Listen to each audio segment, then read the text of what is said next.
ye na ke se dwuma bia wo ye bia no ye nyina ye boa na ya chechire ye my Ghana ye de my Ghana agina ye na ya hwese oman no ebetumpon na konanim de wo ye no senye papa de agai ai tokro na wo sem no bia wo bia no de wo ye ne enye papa de agai ba se ye papa de a ene onua yire hoen na epim ko onim na eye de wo ye ni ye se beye na ye man ne be fa ne ntuma papa de efra so wo mre no a no miensa abapa ho sima eye dungoche no miensa abapa ho sima dungoche ebraso se ye de muntie bramo muntie dwumedie ebramo ewo Owia television so Owia television so Owia na sren Owia na pie no nko ade ebuzafo yire se den a ye beba na yaba besom enneso so eye April bosome no ne da edikan enti from anopane de wa obeye no ya ye wo profu ni bibia na de ahye ho osusu wa anya obi na wamfa anwe no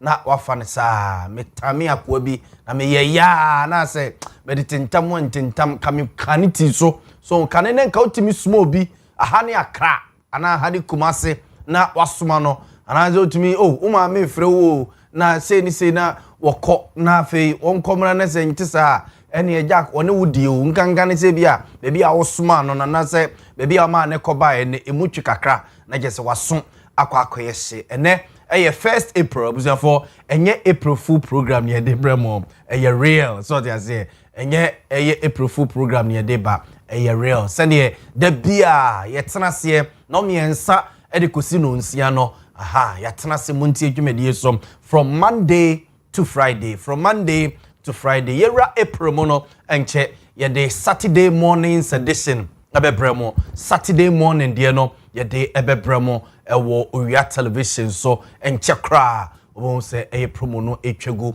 ewo Owia TV so me de ade na Yaw Boamah manfo from Libya Boga Dominic Akubuaten Akosua Somua Kukua Veronica Jando ya Grace Simon ene Buzi team ni nyina na etamechi awie ya bia wo bia na yetimi aba na yaba besom wo obetima kan ho so awe social media platforms ni nyina so oko Facebook wa Owia TV oko Facebook ado ahwehwe yen Owia TV na oko YouTube so a ye streaming live wo Owia TV ene Owia TV official Owia TV ene Owia TV official YouTube there odo ma no wa subscribe so na wa bia saa alarm button bi na wo honom no enti ye start program no a na je say ama notification no hu say Owia no epie a esren den na oko TikTok so a Owia TV official hoso no follow yen so ti say follow yen hodomo na hoso ye streaming live a nsema ye didi hu nkobo no betimi de wadwenche no nsusuye aba ede afa ho say WhatsApp a 0243 220044 0243220044 WhatsApp message ne text message a opese ode ba no ode fa hono mo a ye be kenkan ede amount ya transi bio awie a ye di eye Montie dwumedie hom enkomo na empenifo be ka me ho awie ama ya dwendwene Ghana ho no empenifo be ka me ho awie ama ya dwendwene Ghana ho no enie so ho empenifo a ebe kame ho awie ama ya dwendwene Ghana ho no enie ora Robert Dambo the Asante Regional Secretary ema PNC People's National Convention on the Asante Regional Secretary ede ema wonum Robert Dambo eba be kame ho ewudwumedi so ama ya dwendwene Ghana ho Moro Yakubu so part of the NDC Asante Regional Communication Team. NDC Communication Team no ebzafo waka ho Moro Yakubu so no eba be kan ho na watena se na yedi enkomo na Dr. Keskin Ousupoku eka the NPP Asante Regional Communication Team ho ema enei osre NPP etwa hene ne yesi ahene no so mo emfa tumi ma no na omeye the Asante Regional Communications Director of NPP Dr. Keskin Ousupoku eso so ebekan ho awie ama yatrase na yedidi enkomo ewo Montie dwumadi eso ye nkomo no ebedoso na se ne munim no de bia se ye bebetena se na ye di nkomo ama ososo de wadwenkyere ene onsusu ye questions ene o suggestions aba ye di ka bo bonsem no so hu nsem bia asisie the last 24 hours the last few hours in nsem asisie ebi ono ma watene deda na wote ye no wantiriye obepenche mu bepentiase enu ntina ma ye de ebro no ebi ososo a wonte so hu na ya chechire mu say the last few hours de esie enie ene de edi animu soso a ebenyina no na ya boso ama ohu sene ensem no esi etie na ye nhase emfa eye emrasebe gefiem na emrasebe gefiem a ye kwahase ede efre no minority omo parliament ede atoga se omo de enhyehyie bi ekọ omo kwakọ file a private member bill omo ede a private member bill ekọ parliament na de omo ye ne se gold board emra ye de eti gold board ede establish gold board no omo efi se emu na ho no papa omo fi se ntokuru bi ede dada baabi a emakwan madwirim eni sikedie ekoso ewo gold board omo edwumadi a omo edie gold board so no honum na ira same jamfi eye peni kwanchefo edano no enti owura kojo ponkroma enrasebe geni owo mrasebe gefie ma dehia ewo ofo ayirebe ene minority MPs no ekeka ne emese ni no mo akọ parliament the private member bill akọ na omo akọ sisa gold board emra omo de establish ye ni yenti nchichemu a minority no koyo ponkroma ene nuanum MPP for na edema. But a lot of suggestions that listen, this program we started it, we know the loopholes, we know the gaps. For example, don't mix the role of the regulator with the role of the trader, because if you do, you may end up funding regulatory functions in ways that you shouldn't. We also offered various suggestions, including the definition of what they called hoarding, part of which affects, GLS.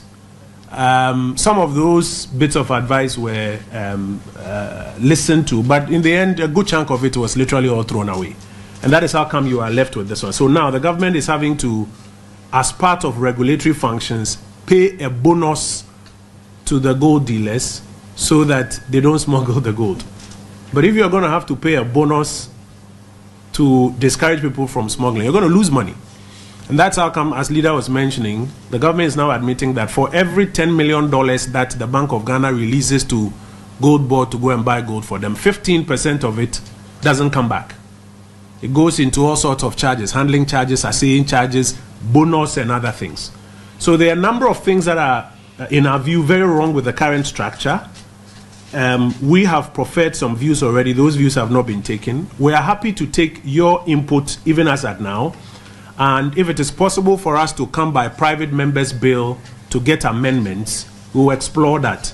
If we cannot do it by a private members' bill and we have to wait for the next MPP administration to make those corrections, then we'll make those corrections. But what we can assure you is that this exercise, which was started on the watch of the MPP, we learned a lot of lessons from it. We are seeing the mistakes that are being made. And at the next opportune moment, we will do our best to make sure that those corrections are done to serve the interest of particularly private sector operators like GLS and others in the. Yeah, Honorable Kojo Opon and Kroma and Yete Ninkano, or ye MPDMA this year war of Fase, Ahirebi, Abaton Persuaso, or Eastern region and minority no, or more edins, to your Omoma hint say good board, running good board act no. So humbe here say such a ye ekuman such a yunkum na eka ede ebro me no enye asem ketwa ye free minority natna ye na ye former enco foreign affairs minister Ura Samuel Okujeto Ablakwa ono so na so ye na Ura Okujeto Ablakwa no reply Ura afenyo marking kubusai says transatlantic slave trade ya jita ye niase eje boss so ya na no amansai kawumko United Nations General Assembly meeting a ekoso America yeze Ghana yakwakodi kunim oseboni ade amanfo je ho fans mampani if America ba domo ekosia no na nyasem keto okujeto Black France ne samba wje enya asem keto na Honorable Alexander Afenyoma Ken Kobusa sanyem bia no patabey ene sika bey ene ebenya ede afri sade ne mo ano na Honorable Okudjetwa Black kwa reply no se onimu a onko na mampani dada na nadoda nkwa Akufo Addo ne wo fie eja Easter na ebey Good Friday na ye kwa kodi Easter wonko na oluman won cheche no sa transatlantic slave trade ne adwuma mokoye no UN no emfaso ewom sesika womu ana sesika ne mu a onko na ne boss encheche ne mu ono Samuel Okudjetwa. As leaders, we are not interested in direct payments to us. This is not a profit-making venture. But there is a need for financial compensation to support courses, empowerment programs, skills training, capital for entrepreneurs, and all of that. Even psychosocial support. I would encourage you to read the CARICOM 10-point plan, which addresses some of these things. Research has even demonstrated that some of the disease burdens which Africans carry trace their roots from how Africans were treated in those ships, in those dungeons.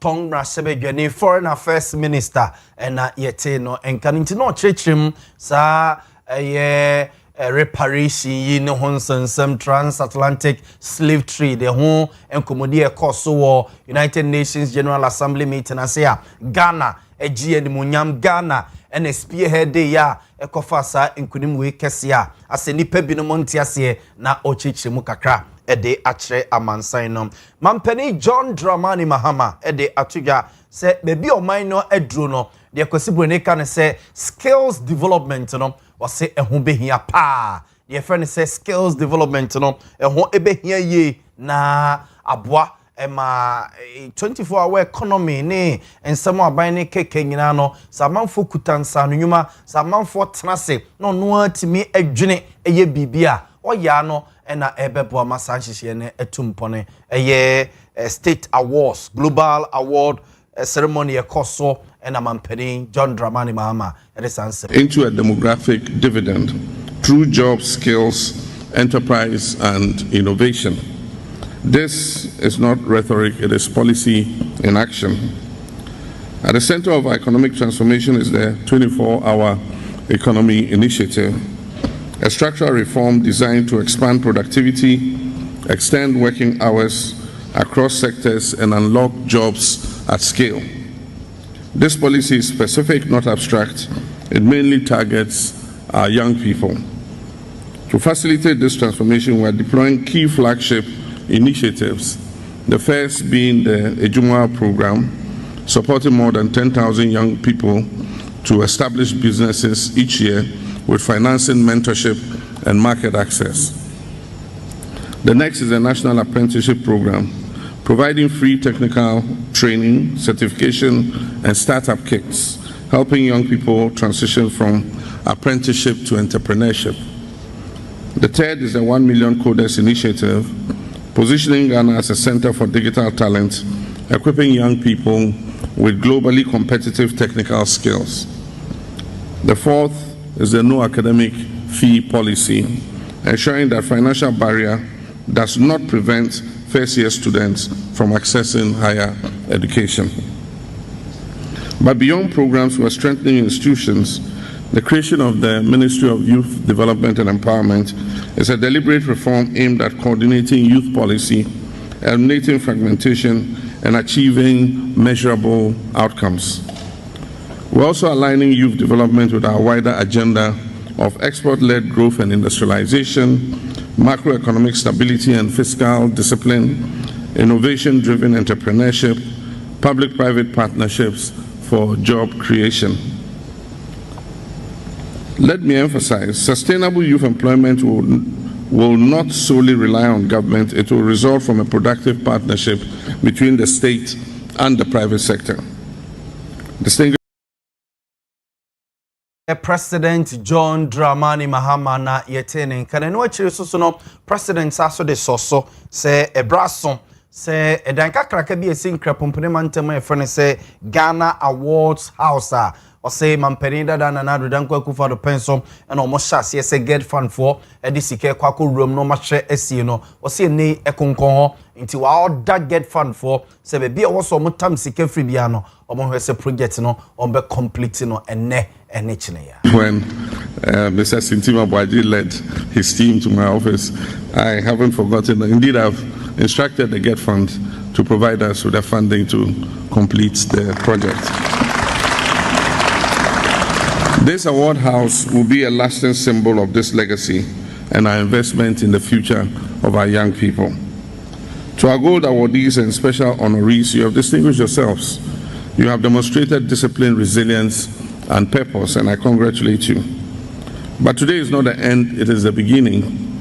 You now carry a responsibility, 1, to lead with integrity, 2, to serve with humility, 3, to innovate with courage, and 4, to build not just careers, but build your communities. Let this recognition serve as your launch pad, not your final destination. To the young people of Ghana, the future will not be handed over to you. You must build the future. Amani Mahama ena yetene nkan wei eyemra na kyese Ghana mrantie Ghana maba wabi awo ma distinguish wo mo ewo mu dwumedi a wo mo edie mo danso ewo mu dwumedi ahodo mu no na president ebo mabaso ena de sansem wei eto edwa for enra yetete nsem bi efri Swami magazine enra yetete nsem bi efri Swami magazine mo be kai amampani dada na nado dan kwaku fa do penso and almost started so mo see Swami interchange no na contractor no for bare months nie for bare 2-3 months nie yen hu contractor no na dwuma efo ewo Swami interchange site no ho se omo adwuma na eno na beto dwa se Swami mezi afitafo no buafu se contractor na sesa na niema ko ema mfuturo na ekum wo mu e Swami mezi some runabout ene ne important ho no menra omo blockade kwan ni nyina ema na nipa ne bi nko na nipa ne bi emma yankohwe eye de ekoso enra na yemedi ehon nko pipi ba ye na ekoso mfuturo na ekuye Ready our two Abama, ready our two Abba, MMPP buy who be free so 6 months or some abaya we have busy. Miss Mabaya we have 6 months and Kufuabu, a certain region, Chuma, what they buy and what they are bro, Kufuabu, what they are bro. One o'clock, Yadato, Yati, and to be more Yadato, Samoya. Something ready sound a coy. Young Twaba, people you see. Empty some I was swap now so here 1 year my get your 1 year. What the hell? Made you free home. So that's what grabber. Soldier by your part and if now what take a course, yes, now, Mahama, yes, Mumla, Nian come on near who are Juna Yabafaso, I have kind enough. What would you have been for your person by it? What would you have come on maybe a day? A day, woman, a day.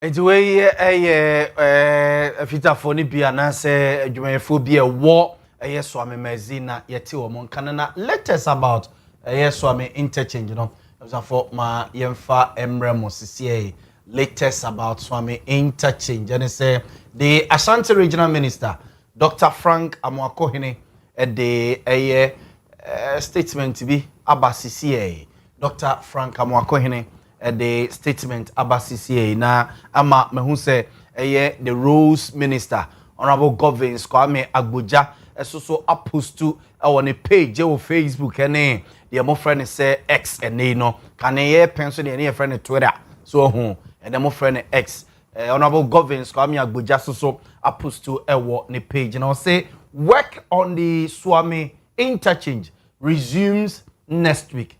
Contractor has been paid outstanding debt since 2024. And the contractor now, all year ejuma, also Swami interchange in so ebeto just say no we free interchange in so echo na for be months na omomo area ho ehun se contractor na ejuma no workers ejuma no. The Ashanti Regional Minister Honorable Dr. Frank Amwakohene de atudwa se contractor no beba back to site Yankopon Yadomo next week na wababetoa ejuma so na eka na ewom outstanding debtor na ewom since 2024 no ene wonomatua de amanwa enti bia Yankopon Yadomo next week obeko back to site na wakwakọ ye ejuma na ejuma efo ne adehye wo so amemezi ne mpotem no wo asum adwo mo kakra ene ho ensem eno no na away from sa ensem no ene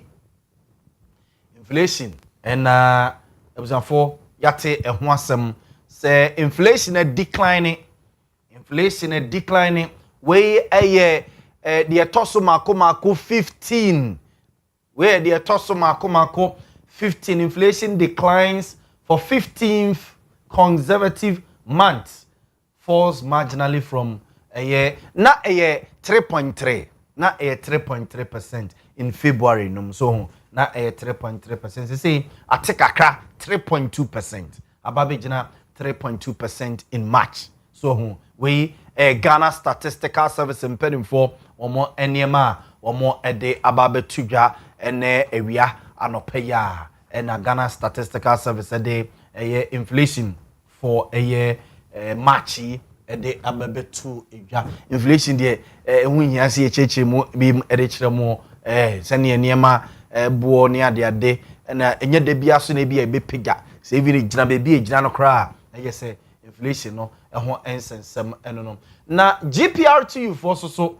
eno modern krabi amane yen na kukua ne production team no ebenya GPRTU mpanimfo na mayenenka omo acheche nsemu kakra o say GPRTU to government scrap fuel taxes in 2 days or face fare hikes or say scrap fuel taxes in 2 days or face fare hikes. We JPR2 for or so or more messenger or more a day ama a buying and no we your monkra or more a day amane a buying on a year petrol and diesel prices for instance maybe some for your money some and no you do home como e will fear hasia na ye busa se sabreya prices ya start ya epege any day ni mame ene Ora Samuel Amwa ene enkomo ne kasa edema GPR2 ko no. Same, good afternoon. Good afternoon, sir. Now who ye? Me ho ye pa na ho so. Erade adome so me ho ye sa. Mo meeting no mawie ana. Ba jo bra biom. Na me busa se meeting no mawie. Oh, yes, nessa sanke ye shia, but BBC me yentime shia ntinyame adoma e chena na ye be shia. Mo ne transport ministry na shia na.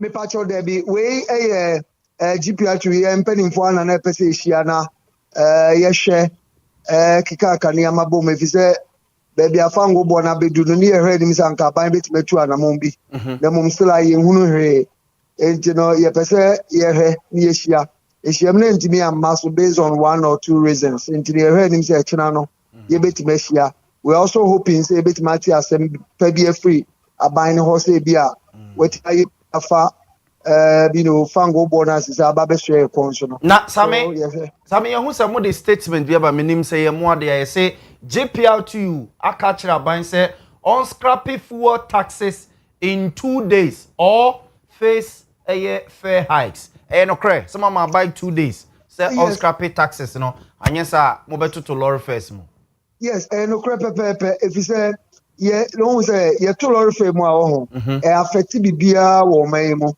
ekokokoko esambesua yankasa yesuso ma inflation kra akosoro ne ade na dia esi nso yedim se ntokwa aba Middle East, that is Israel, America and Iran tem na ekodnam so a fango bona pejani mu akodusa Entine ye cultural aban said the middle price window no yen ya sekafo ye sacrifice ya ntoso goni ye hwe nim sanka bibipa bi bepiem na amma na sa nti aban so momode an so betima ye sacrifices bi ahwe say no no ne to no ne so obi ye fan connect me aba for kakra ya maye ana ko ban ye ka fan say ka chi en ko ba ye de babon na same obi bebusa se taxes no de he na mode moni abusa aban enyi mfamfiri ho no mo de he Sabe ye share down specify say tax A and tax B.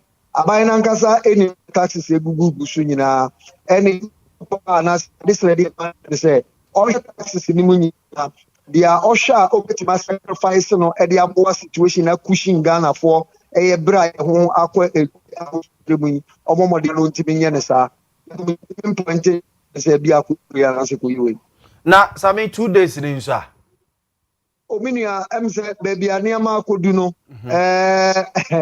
a state of emergency. It say within 2 days there ombet my bibia found because since as I'm speaking to you for kotoa new price na bana you go see na e be betuma fuel aboarding at sustaining that pressure as I'm speaking to you drivers and so mounting serious pressure on kind of saying leadership of the transport unions. My pressure na no di papa yet me am buying sa 2 days in so momode and pisa na mono mai. And this say a china meeting no amoko akoye Ghana for yenhwe ni mu be say 20%, 15% ana ebia ebekọ atra saa. Okay, meet here the 5%.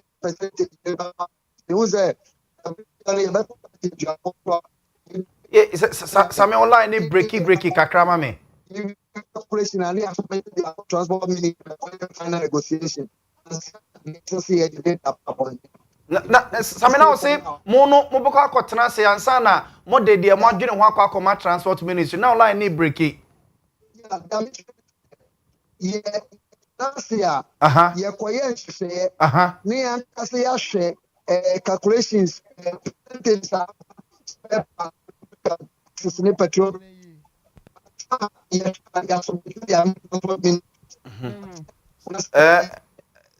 As I'm speaking to you now, Nadia. Sami wadama aida no ho kakra na gina ye kakra ba me obi se me musa o se nye petrol bo nko ene ya na mugina so e de toto lorry first mo se beka ne se ne mabo enyina baba fom ane sa nti se mugina petrol nko aso a na se mo ne ye passengers so no ni ne ye wote sa asem na obeyi ano se me nyina se eniama from farmers and from free spare parts obi o beka say spare parts ya so na kodugo yente spare parts for amaye be time a rate ba from ni ade nyina no ye afuka actually say trend say supply ye pass ye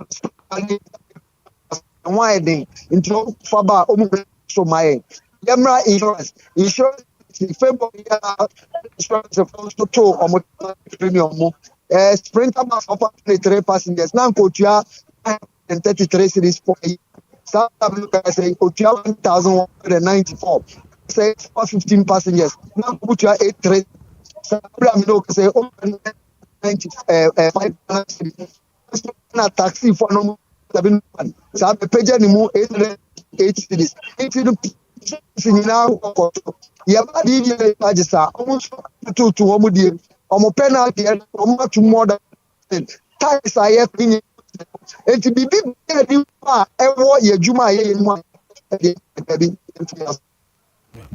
Same mame na wase na echina mo meeting ye ni bedi akire nti bibi ne ebesa so no wadi nkomo bi onyame nhira opa no wada agya wie yo that's we opening Samuel Amwa wono ena ekasa ede ema GPRTU ekuno ena odenchemu abrani nti omo statement a omo ede ba bonte no so mama government 2 days no ena na ochechim ede che na mebisa say 2 days no in sadodo enyetia ke bia nka mma ne be week na oje ze debi niema no bebre wo hono mo so mo de ho nkomo nti we GPR2 mpanimfo na yeti wo mo enka no mame emma me guest akwaba na yeni enkomo awiei mame emma me guest akwaba na yeni enkomo awiei so aha mame emma begafo no akwaba Robert Dambo the Ashanti Regional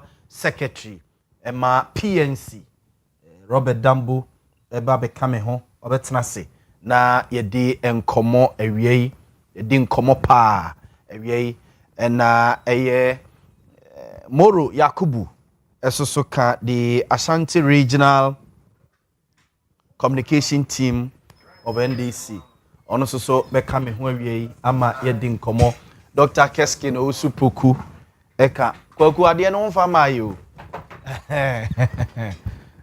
Dr. Keskin Osupoku so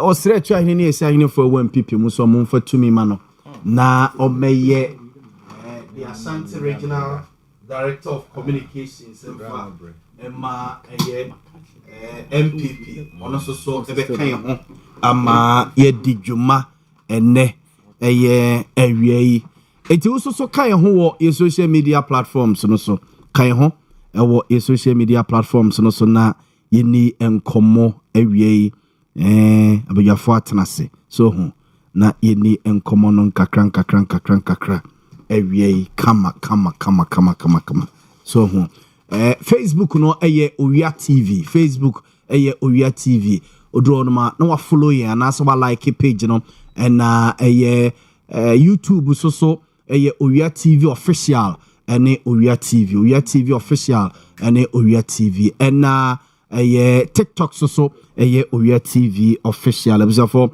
o kan ho na just say ye di enkomo no kama pa ewo honum so ho mame emma abujafo no akwaba moro senior akwaba ya minua ndefie boko if you boko pa Ghana so you boko manka Ghana dia obi anka ma he o ka Ghana dia obi anya de o betne o be ka se Ghana mo ahihie na nso antisa so ho na metre ba se Ghana ne mu ya ye nyina se ana omo de omo no emu demano ba outside utility home cry send ye tie no so anka ne saa nkofo no be ka se be soja go no so exactly wa ma adwuma na saa de a me ne no sia efom pa o se ja se na adwuma no munim ye pa o na ya bo adwuma so ama aso ani na asida ne nyina so nkoma his excellency John Dramani Mahama na me ka se oye dual so on ko sibro ni ka se dual a kire se chemase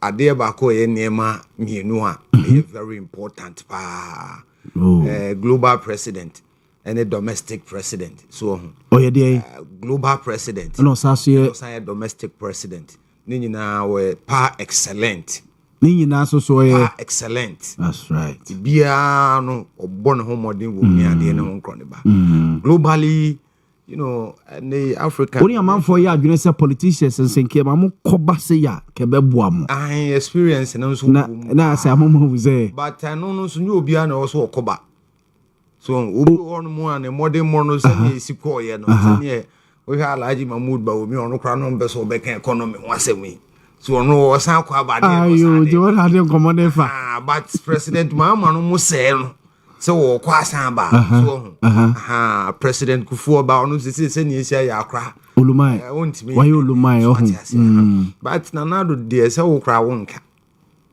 nanado ya kaze on samre biewa na wo be ka so onya de foforo nobody will wish nanado for anything sir I'm telling you moro I'm saying say nanado ne running mate one no ba abemu nanado de so ontimi okay president Kofoso so ontimi mebio na nado ontimi mebio Rollins omunyina but those we wish saying kebi on besaba one day he will not be on the wish list nanado dan Kofoso na no me say so for Anglican lay is it lay train am who say honorary but me o problem kakra wo ho sanse Anglican say nyina no say bi nyame ne yeso na meboa enkremosom Anglican Pentecost and Roman Catholic any other sect no nyame ne yeso na will be a wada da nyame say odada nyame wa cathedral mampeni na nado danko akufo dada nyankopon hwe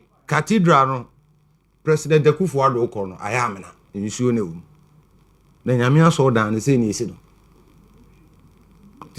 moro mo hwe nyame anim na mo hwe bonsampa etiko ti asem ni yo debi na makose no sofo che muye me say aha wono wa hye nyame bo so obesi cathedral man amu abubu ajeje fo dan ne ebi kura koka embassy a normally yeah, you know yeah.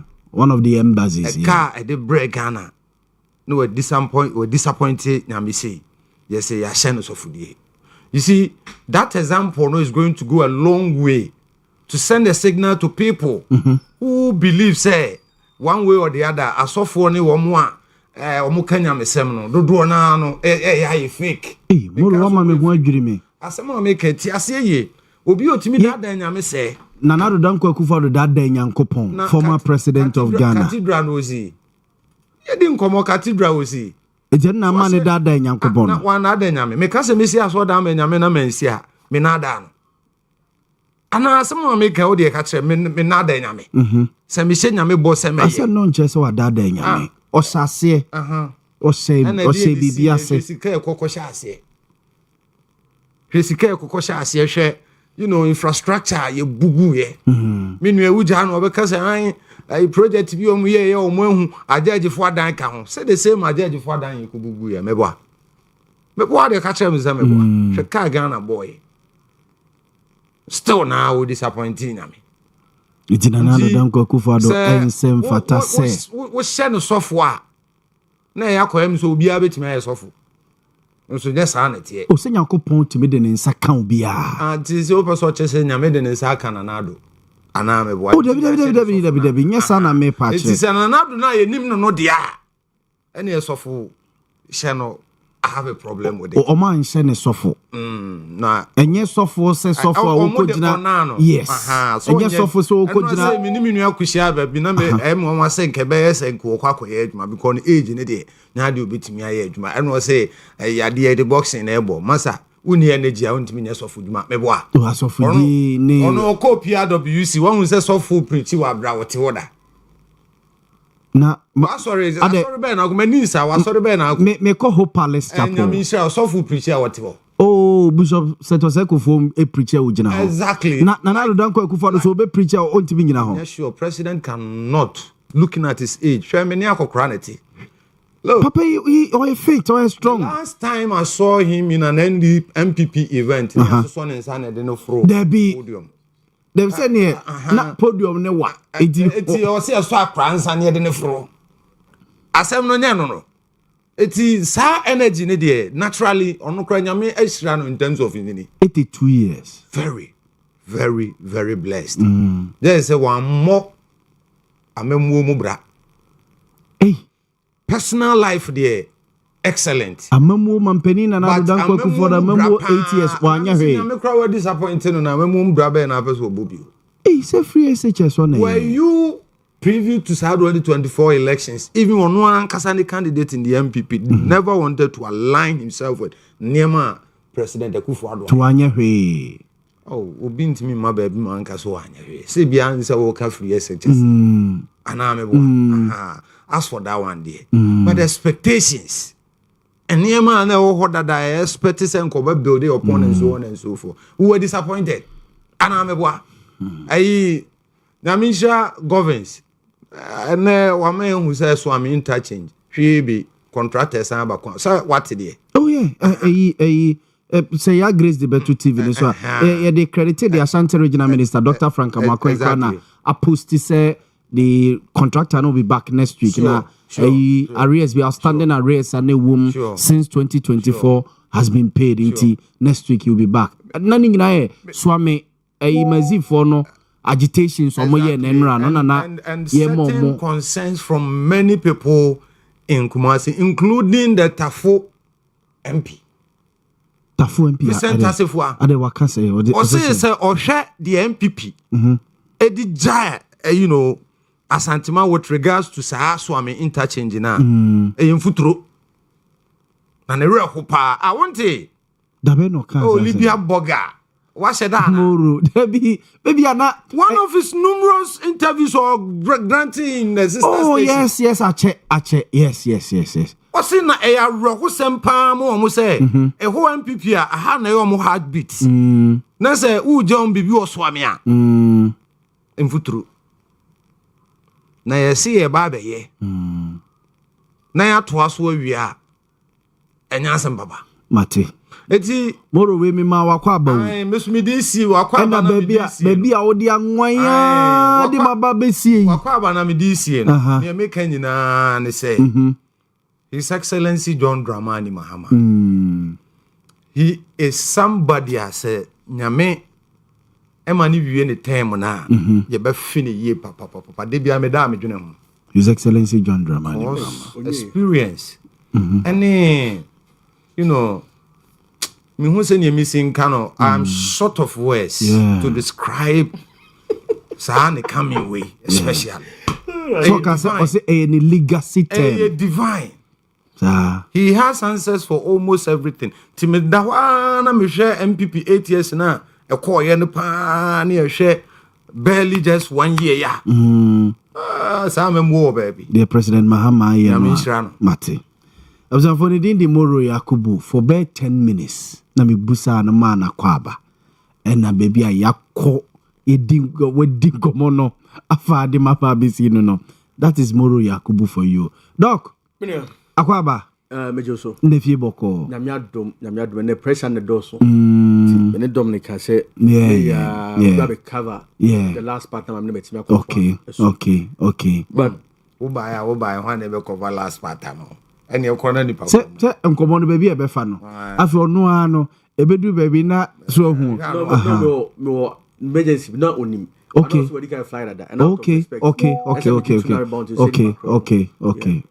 Look, mahu ade bi o social media na so. Mahu se wo Dr. Keskino Usupoku. Mahu lawyer Chichie. Yes, Chichie Bunsu. Ana mahu na J. Say certain state edifices be wo Ashanti region wo Kumase. Mahu se mo kokoko ho ene ade kakra.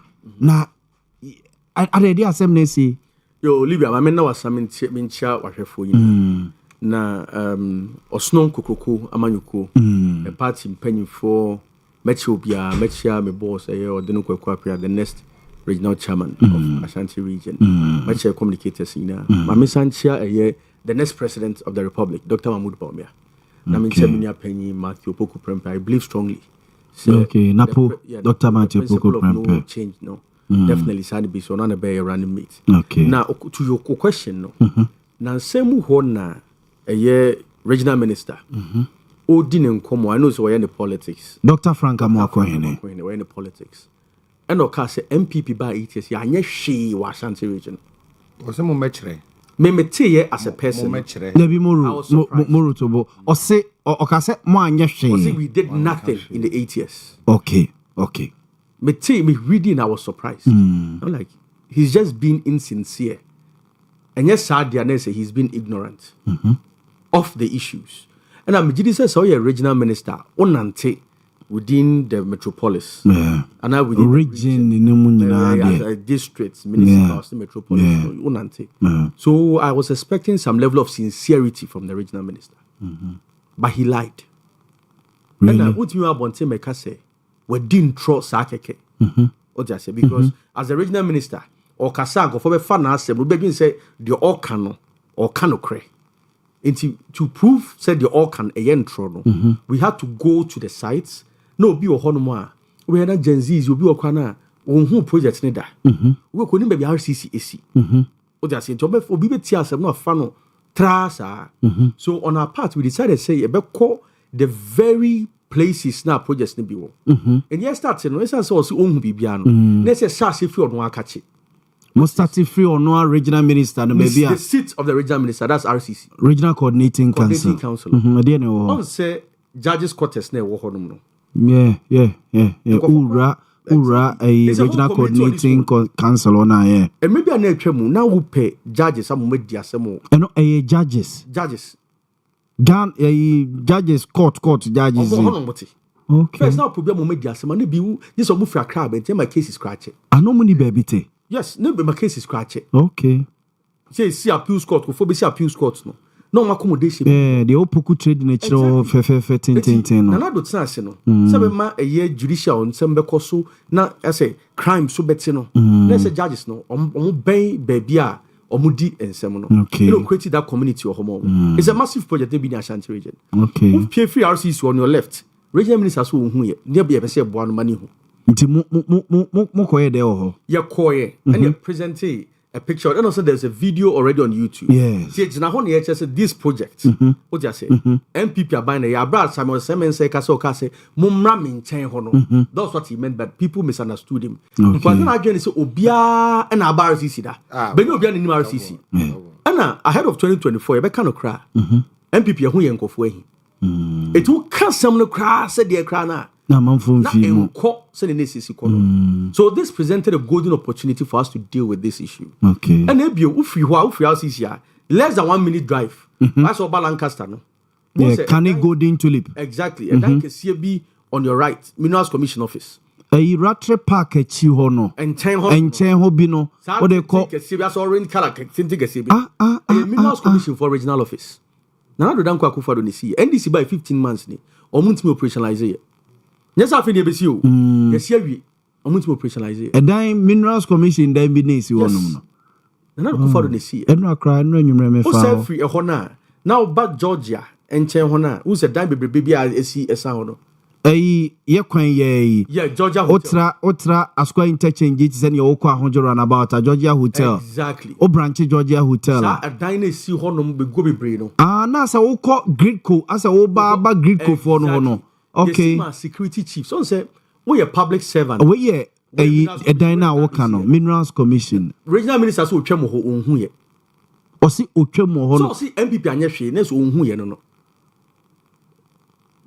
Na mo bia no mo bia no. Ye ano be sia wi. Okay.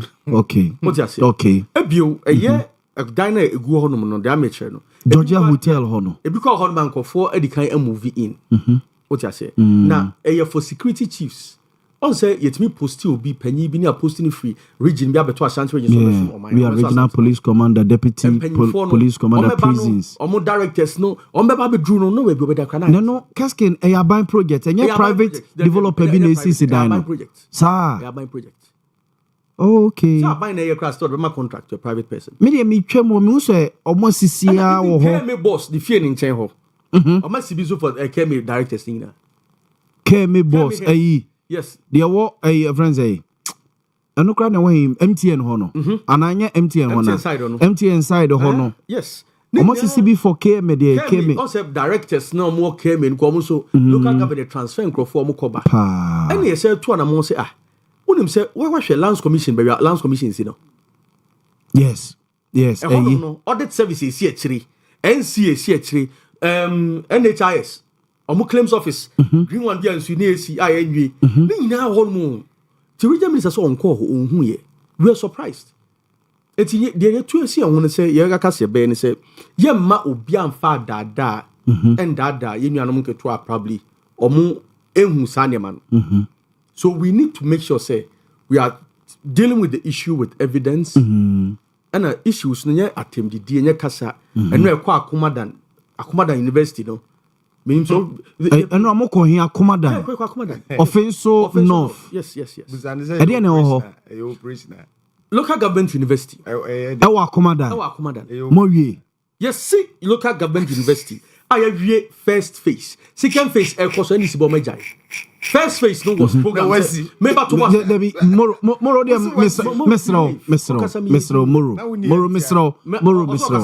mesro no ha no betina ha no betina mesro moro me pacho so local government university normal program said the first phase no na ye be inaugurate be commission the first phase no in the first quarter of 2025.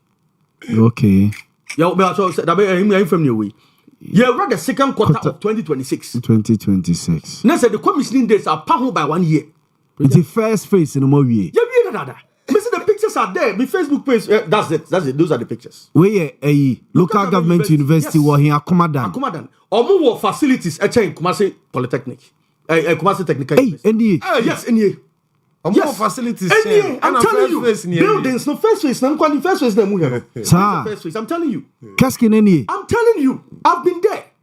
Sir. I've been there. It's what this phone. Where artistic impression? Debbie, I'm talking about. Let us see your video. There me picture. Me picture. Where artistic impression? I can swear on my life. Moron Pacho.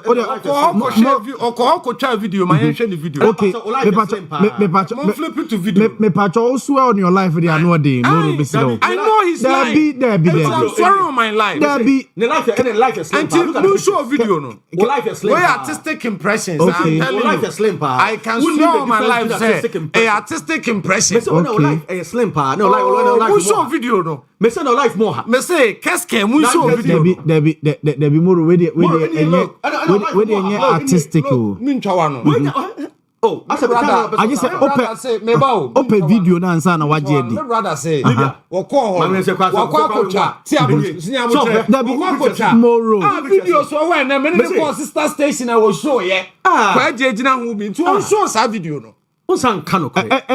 No de more ko try video no won show ni mate video cry did drone dey twa Akumadan ho ya say anwumre ne be release it time ne ko release video Abraham shall pure FM video man release and pure FM kwa jejina bi hu moro misro so he should show by video moro me anko enim Debbie misro but o picture CD enye artistic Debbie say me pacho oh my first face pictures moro pacho Moro ye gentleman. Moro obenya time. Moro ye gentleman. Obenya time. Obenya time what's up because what's your bono. Me say Debbie Mesro. Debbie oba rebate. Oh, obedru so. Mami read bibia NDC ni bi out time argument to Facebook obia enim the friend Emmanuel Bodi ocho me o say to ono sa NDC ni o ye service our assembly abra na ne brother and the cousin appear kubi NDC CEO oh moro can you Mr. Mundum moro mic na mami mundum moro mic na mami o say I learned the project has stalled. What is the situation on the grounds and what are they saying? And I'm say, yes, your NDC government has since assuming office not shown any interest in completing the ongoing second phase of the project and is clearly indifferent in commissioning the first phase. Answer I'm the man who okay. Pictures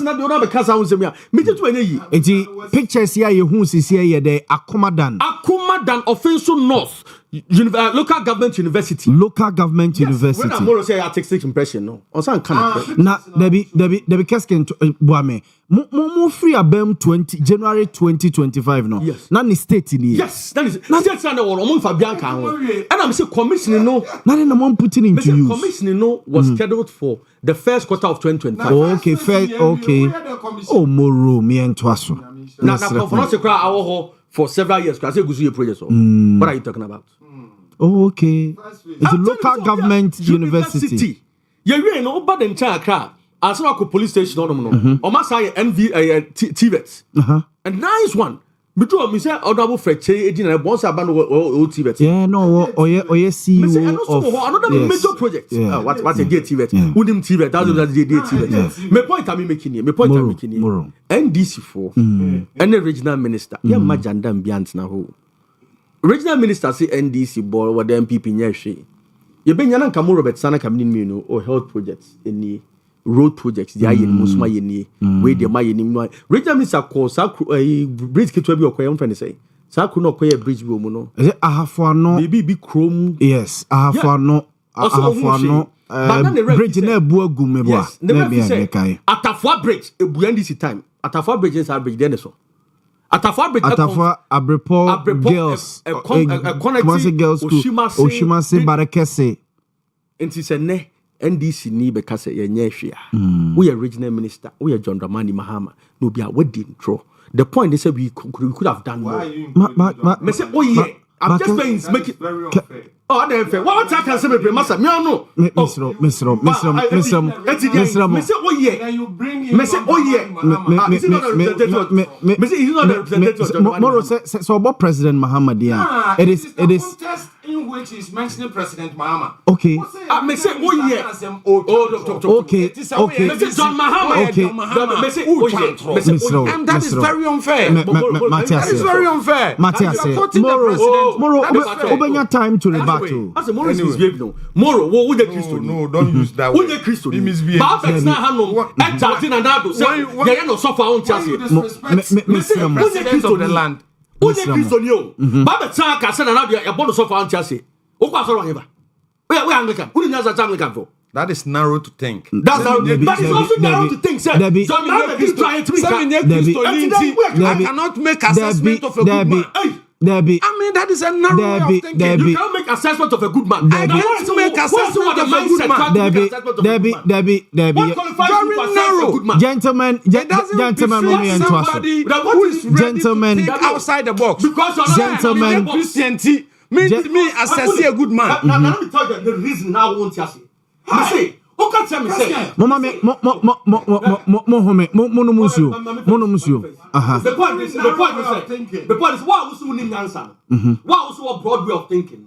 What because oh there be or be the only thing your suffer because who the answer say Anglican for? I never said that. That's what was implied. So I know the only that is why I'm saying the narrow way of you thinking will make you. Now you see when you say me not now see I can say Anglican for Moro.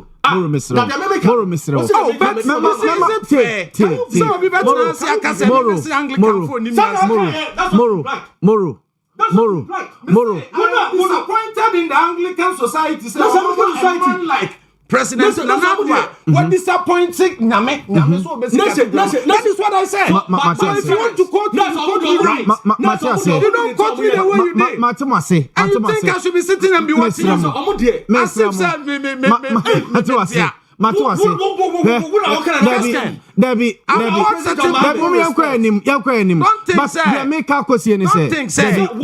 you can say certain things and just live with it.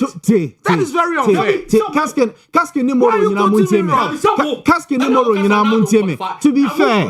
To be fair, Mr. One for one, who qualified to be a Christian? That means one Christian. You don't even have the capacity. The kind of person that is you don't even have the capacity to assess or be qualified to be yourself. Now qualified to be a man. My microphones no come no. Now microphones no come. It makes me assess a large mamuba o mi ana me. Look at the thinking. Because I cannot assess on Muhammad. Because I'm a Christian. No. It's say who me assess about o mi. There is no way I will Debbie, there is no way I sit by this man.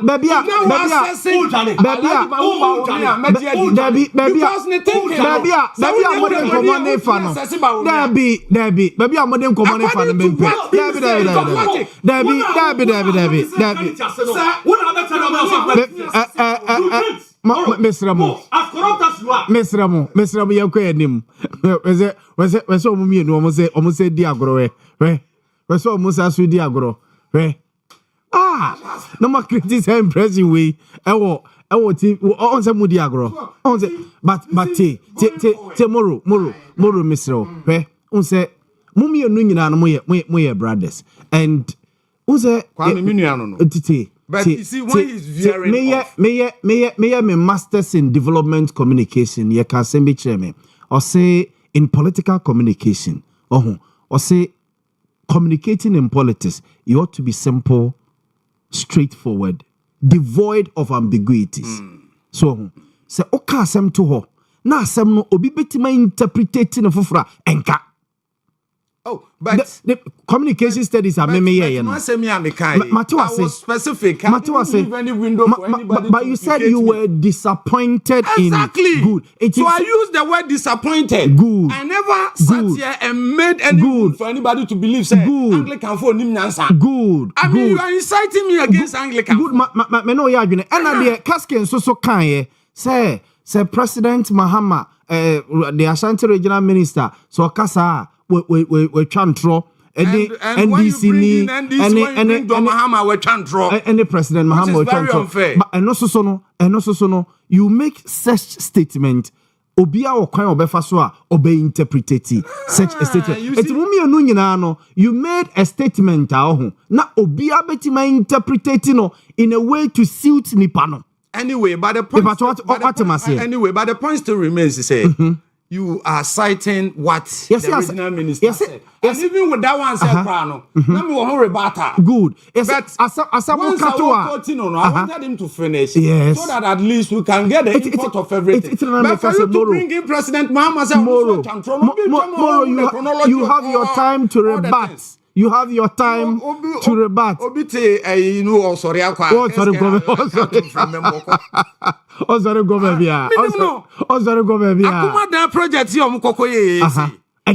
this month, Master, artistic impression idea of wow. Idea any fresh kwan ya dem wo de mani fan to TV no so ni analyze. Ya Grace for to TV. Mama nyame idea we dey gabe idea we wo de he. E kwan ni na. Ya for first picture we. Ya yan kon one by one. Idea dia ka fe. We we artistic impression. Unim. You see, when you are talking chronology of the things you are putting up, yet you now share the assessment of everything. Now evidence now the buyer no need be I can't say. What say your first face? Now look at the pictures. Does it look like anything that is first face? Now you see, when you was even with the fundamental statement or and from my dream when they say yes, see. Local government university. Yes. And then he came out to say, first face. Yeah. Now, so what can see a China? What can what can see I said, I say, what's here? Now, for the also because the first face, show us video to understand, say, Massa, if you are one on the phone, Massa, more musi KGT market. But KGT market, no, is an extension. Therefore, it's there for all eyes to see. It's there for all eyes to see. Let's start a first face. If you me boa, until you no no matter to us or my way. Etiano want to make us see. Ultra projects and want to crank or Cascan were very popular. Cascan so ko video wa. Kuma se ma no mbabu no. Kuma se ma de. KGT. President Mahama. Sabi omo expect so baby papa bi am based on patch on support impression. Look, President Mahama. Enim. Edwomufuo no. Kane no mo nyini ni kra say obeti baby papa mo. What the less than 4 years ni we Kumasi KGT. Anya no kre. Now mo the 8 years. 8 bam years. Anya no kre. Mo ntimi anwie the extension of it. Then yet was on say what do bet me agotwa it say Akomadan local government university no ma see start with this statement say yes see Akomadan university now so say be say first face yes see and ma won yin you see he should prove to us say at least na pictures in baby ekwan no ekwan na tie gum no gitum semenu e o PRWC and nim so okọ e bia na say no nya kwan okwaso we PRWC ni ba mapa PRWC fo so do mu ntwa ntro anopai kwaje anyina sa Akomadan university no entwa video dabi etidi na no ogina ho kwaje video hu na minerals commission there minerals commission na there na Akomadan video no way mini na the call Akomadan university no na be say on my schedule say enyume kwa na be release Akomadan and so you don't speak about it you give us pictures artistic impression and you see it yankwa enim okay so no it's an exhibit that is not accepted but others in the ojitum it's an exhibit that is not accepted but others in the ojitum any wo Mary Bata ba we me pass what the beko what the compare akoda obi ti hu say you fe omo a hwe TV a hwe Facebook afidi kase so kwatiri no akohwe say yes artistic we picture we picture until say when you come me bet me videos akwa ne ho na say video kra na AI etimi edit kra media to wo gina ho no wo twa media to obegiatum one won twa won release this video it casket now the see movie editors video What me farmet Moro and the person be gentleman. That be my gentle pa, but I never be all my gentle. It's a man in Marcus Kenning. It's an Elizabeth that is Moro. British man Tama. Obesia boy quetri. But I know Casa say what I say. Enti abra free up Casa also say another no Casa will be. Me o Casa a year KJT phase 1. Your mama na ya. Me argue. Ojitum. This will be on Canocre. This will be on Canocre. Now, Rick is on Canocre. No, that is very unfair. Oh, Mrs. will be on Canocre. My message will be on Canocre. Very unfair. Your worst in your heart. Martin. But regional minister, or insincerity. Wahoo enough commission office or see Anashi. Wahoo Dallas Cotters or see Anashi. You because of insincerity now supported that kind of propaganda. Regional Minister Kasa, Moro, Keske, Obetime Kasapa, NDC from way. Wouldn't say one funny thing they say. In Ashanti region, in NDC 8 years on by previously, John Mahama and Mills, or maybe a single hospital in Ashanti region. Make out your projects, Ashanti region are making. Oh, yeah, we are be cross amount. Bebo be cram somehow. The one who says, "Ya manly, me no pa mo da dwen ho." Ah, the mama sa fa mu 6 million. Ekwa research so be in 2016 elections now. From na kumawu, ye ne be wie. Be kwa hospital another 40 years, ye ne be wie. O ja say, ni na honum, e ne wie ye buy hospital se sha se no. Ye wie ukoswame anomanje Swami municipal hospital and Avamet. And so Swami. Yes, 5. It was not part of the agenda 111. Makaje 111. No, also Vamed hospital. Vamed. Osan Kanukre. It is a what's he seen? Moro meba. The name of the company, construction company. And that is what they do. They be Moro. Municipal hospital. Okay. The contractor near friend of Vamed. Osi yesi 5 no swami anomanji. Was it part of the agenda 1? Oh, can you behave? There be Vamed there any part of agenda 111. But oh, what is the government? What one and stop How is that government? Misro. More mema kwan amwa rebate. Swami municipal hospital no Moro sika na edikosi private. Moro sports team no Giok sika na edikosi government of Ghana. Government of Ghana starts right from scratch. It took our health projects. Yes, 5. Mami Sankana Wagin Kosu, Hitini, Swami Anomanji, Jobonso, Sabronum, Kadia, and Manson Quanta. You're sitting there every year and in the Yajuma. It's a projects I was Santimante Moa, and this you should have been the last. I some come once him. Okay, I told you, Let me the board Yamanu, MO. What we did traffic move from interchange no so to Ramsey out with them 1 hour. So what you what say Kasi? Sa bridge na ye no and some parts sa bridge ka no. And no kwan get me we some jekwan no. But no be say oh ye nya hwea. Do be na atiye and marry fie. Look at the number of community roads are ye e was Ashanti region. Besanma we na aba. E to tie nkofo a de na me kwa adwoso. Ofa adwoso ewo mu afa asotwe eto aso kosi dwaben ewo mu kosi eye efijase ekosi kumawu na ye wo ma sabepo na ye ma kofijo twa kwan tu mu no ye twa kwan tu bepo ma tu isuta kwama bepo so regional minister so hu hwe. How can such a person be sincere? Martin, my point is say yeah before we have a responsibility and now me person me here regional communication officer. These are the things me disabusing the minds of the people.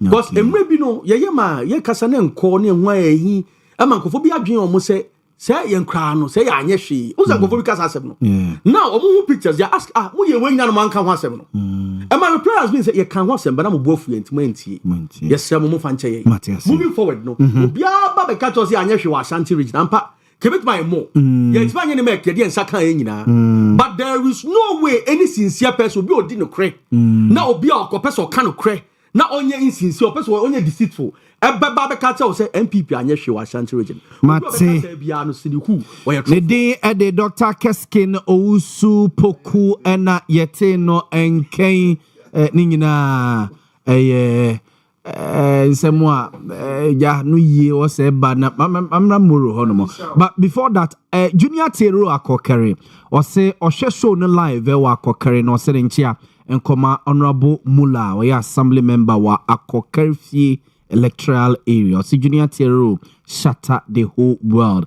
Benji Mfensi Sewa or say thanks to the road minister and the president for say Omar remember Ashanti region see benya ye big share of a year the national cake or say a lot of Ashanti knows that anytime NDC comes to power they do more projects in their own NPP region. Into we a Benji Fancy say what another way a buy your Sentia and Koma Achuma and Wabiaga South MCE Honorable Wisdom or Sebo Amana or Chia name Wahab Abudu Wahab Aud or say or my aha area Inoko say or say or she show no and Michael Kotomens Kusinsia on also say or she show no Emmanuel Zuta say or she show no Michael Amenin eso adjoining Samuel Bonsra eso adjoining Evans Ousu Kechire eso adjoining Kofinsia eso adjoining Samuel Kwao and Evans no nyina adjoining da semoro mame emra hono the next 10 minutes 10 minutes no kra no na yam topics ni mo na ye ni enkomo the mama 5 minutes mama for rebata 5 minutes for rebata ni bio rebata be na me so rebata baby me dey rebata so mama rebata na so gente when introduce 10 minutes open at the can kwa me menye what the kindly can na doc me o dey mama mama mu 2 minutes na fe yenko topics so mama mu 2 minutes moro mama ntio problem 2 any problem one cry na me show if the case is you ma ofa cry ultimately any moro yenko enim unim minue was say enumre no be release video na na meboa let me place this on record regional minister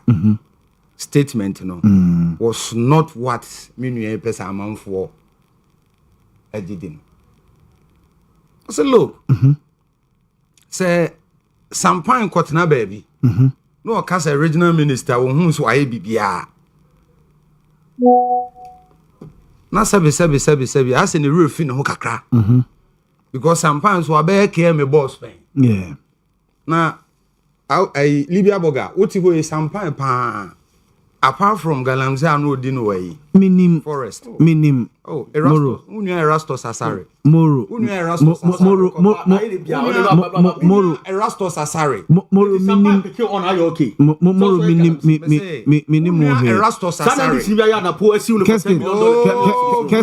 Keskin. Me say no di Galamsey of forest but me say also say asem we ewo court enti me say ye distance here home enti say nka obekọ wanim enti Erastus Asare asem o kan na make bi wo se sampan ne nan fufu bi omaje forester omudi Galamsey came boss then na apart from no me nya so say Libya boga wuti obetime nya bibia no a eya de papa sampan be came boss a yeah need that so you can talk of Kojobo Nsu Ratri Park sampan me your bedin for 4 years or 3 years no wanye bibia bridge na ne kwan no on the wanye hwe ha unim you will struggle to get anything now again I say what they will want to be ready now obi to be artistic impression de moro yanko what's the video number releasing no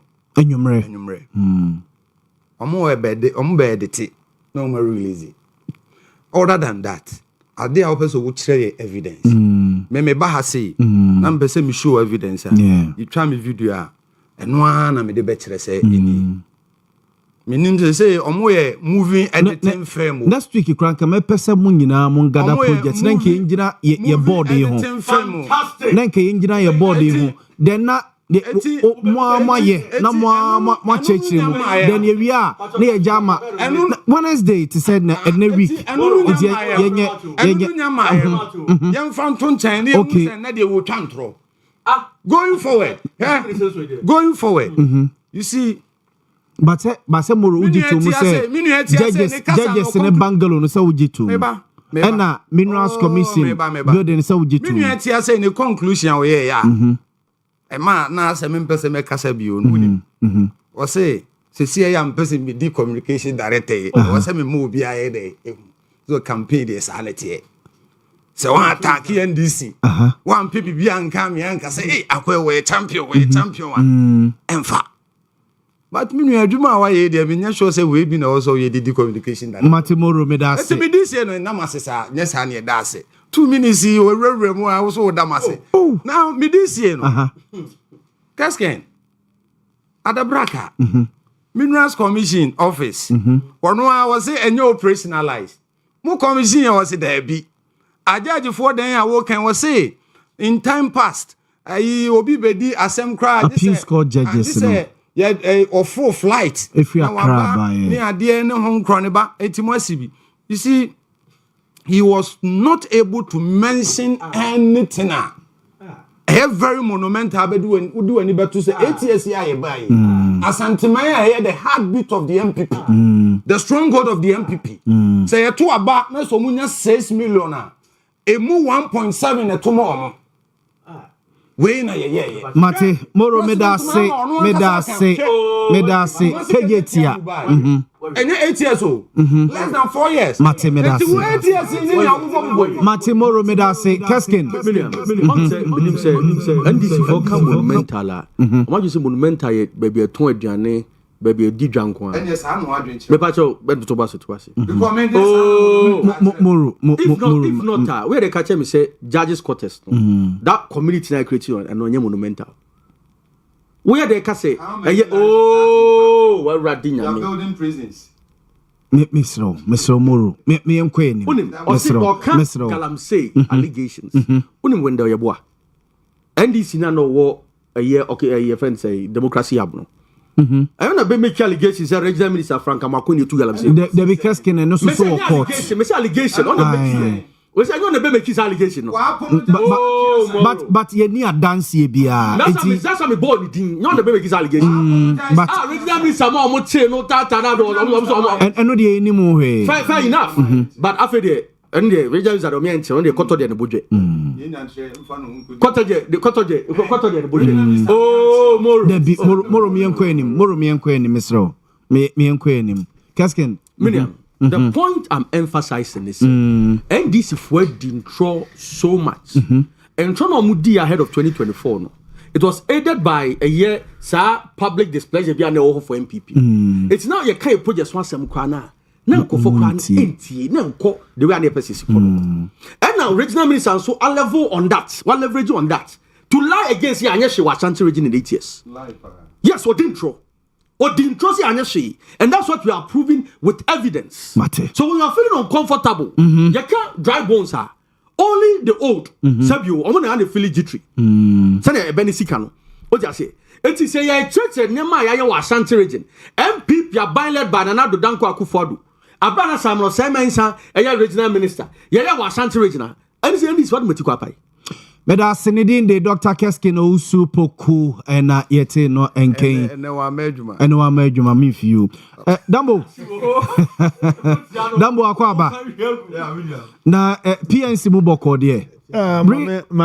More reorganization ya de na meka CPP for the CPP at a steering committee or more reorganize your reposition party no. PNC ekose Minya Mamenchao, Namafa and Chasron Kosoma, Uno team of producers. Yeah, that's it. Ajuma Pa Moya Mas and Tamani Ghana by. I think say Mostati and Che by Baby Moduno. Much say about TV any Ghana Honsam Kaya more or less say no BBC of Africa. And I think it's a good thing that you have started. That's it. My encouraging Muslim to Akoso.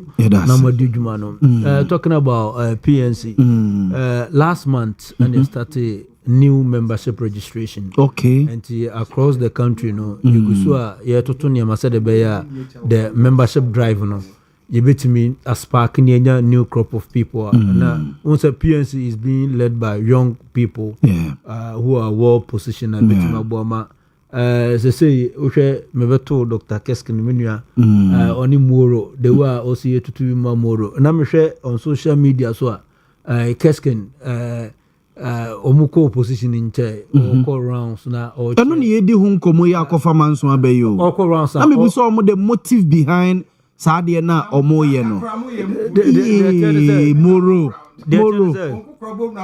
Dambo wahun bi I think the last one that I watched was even about some infrastructure be omoyema judges some na all let's say omayehu judges there omayehu minerals commission the akofa no question me say the akofa nchinuwaso abanyina ye akomadan or see local government university Mako. I know about that university how the state to say but the omu university ni area nkasa means I'm not we say an engineer more that kind of expertise. I wouldn't be able to give Grace mame pictures university ni pictures ni Kakrana Dambo I was patrolling in then I wouldn't say across the say na net here BBC. Oh yeah. Okay. A very nice infrastructure. Okay.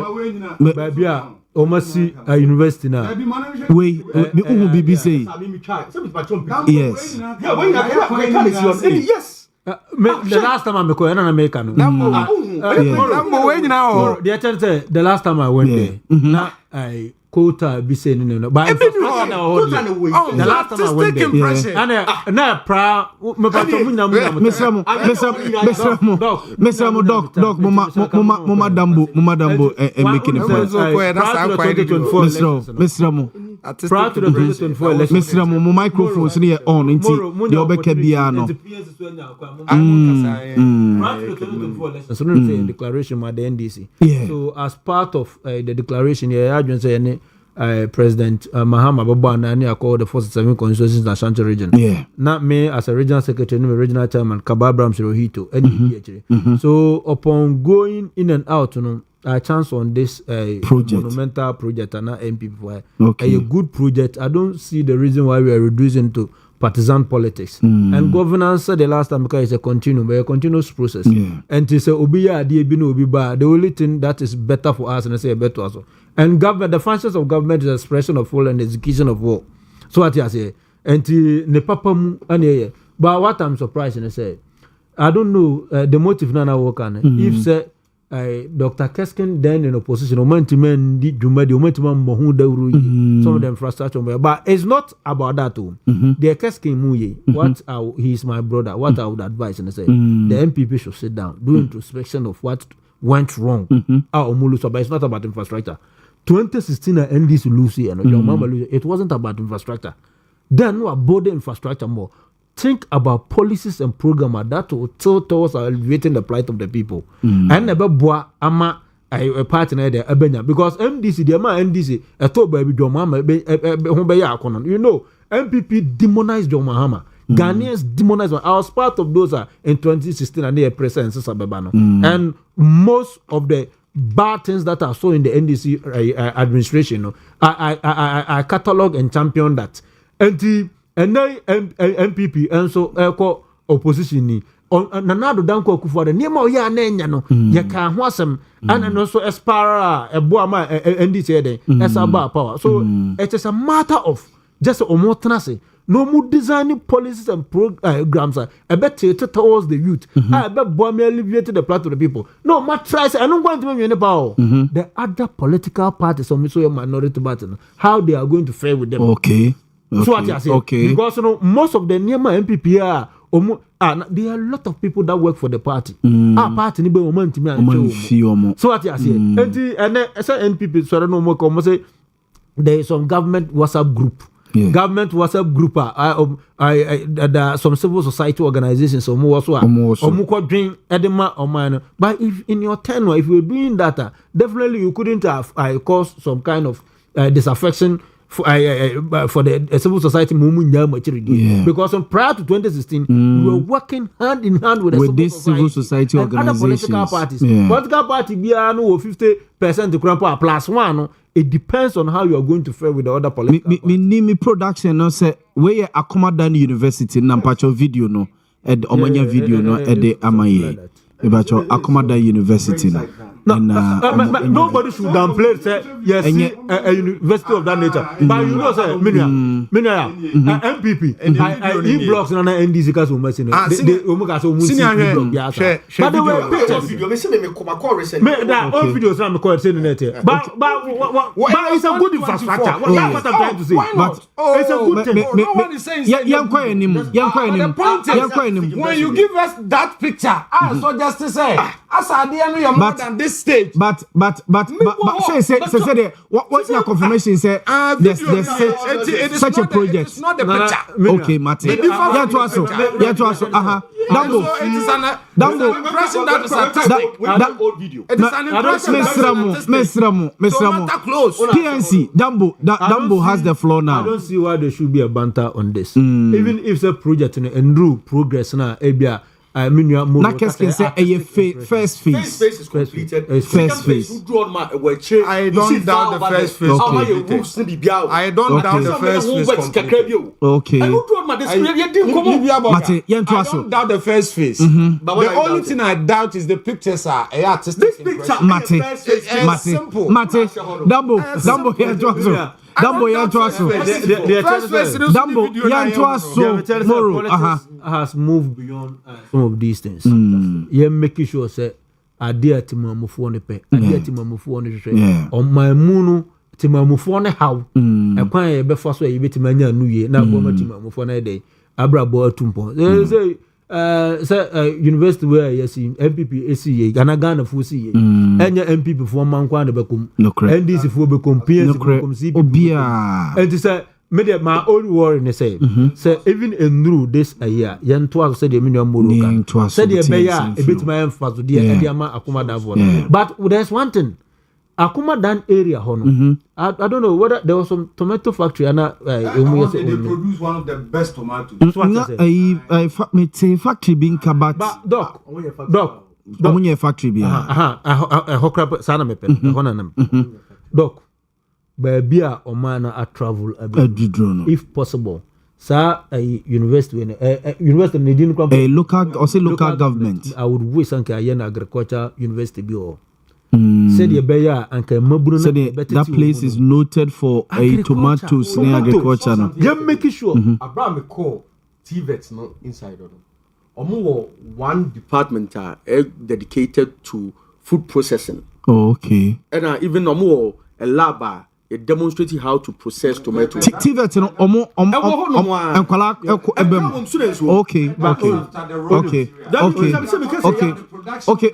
It's Dambo asemo okay it goes for more the two parties in say let's sit down and think about such a thing.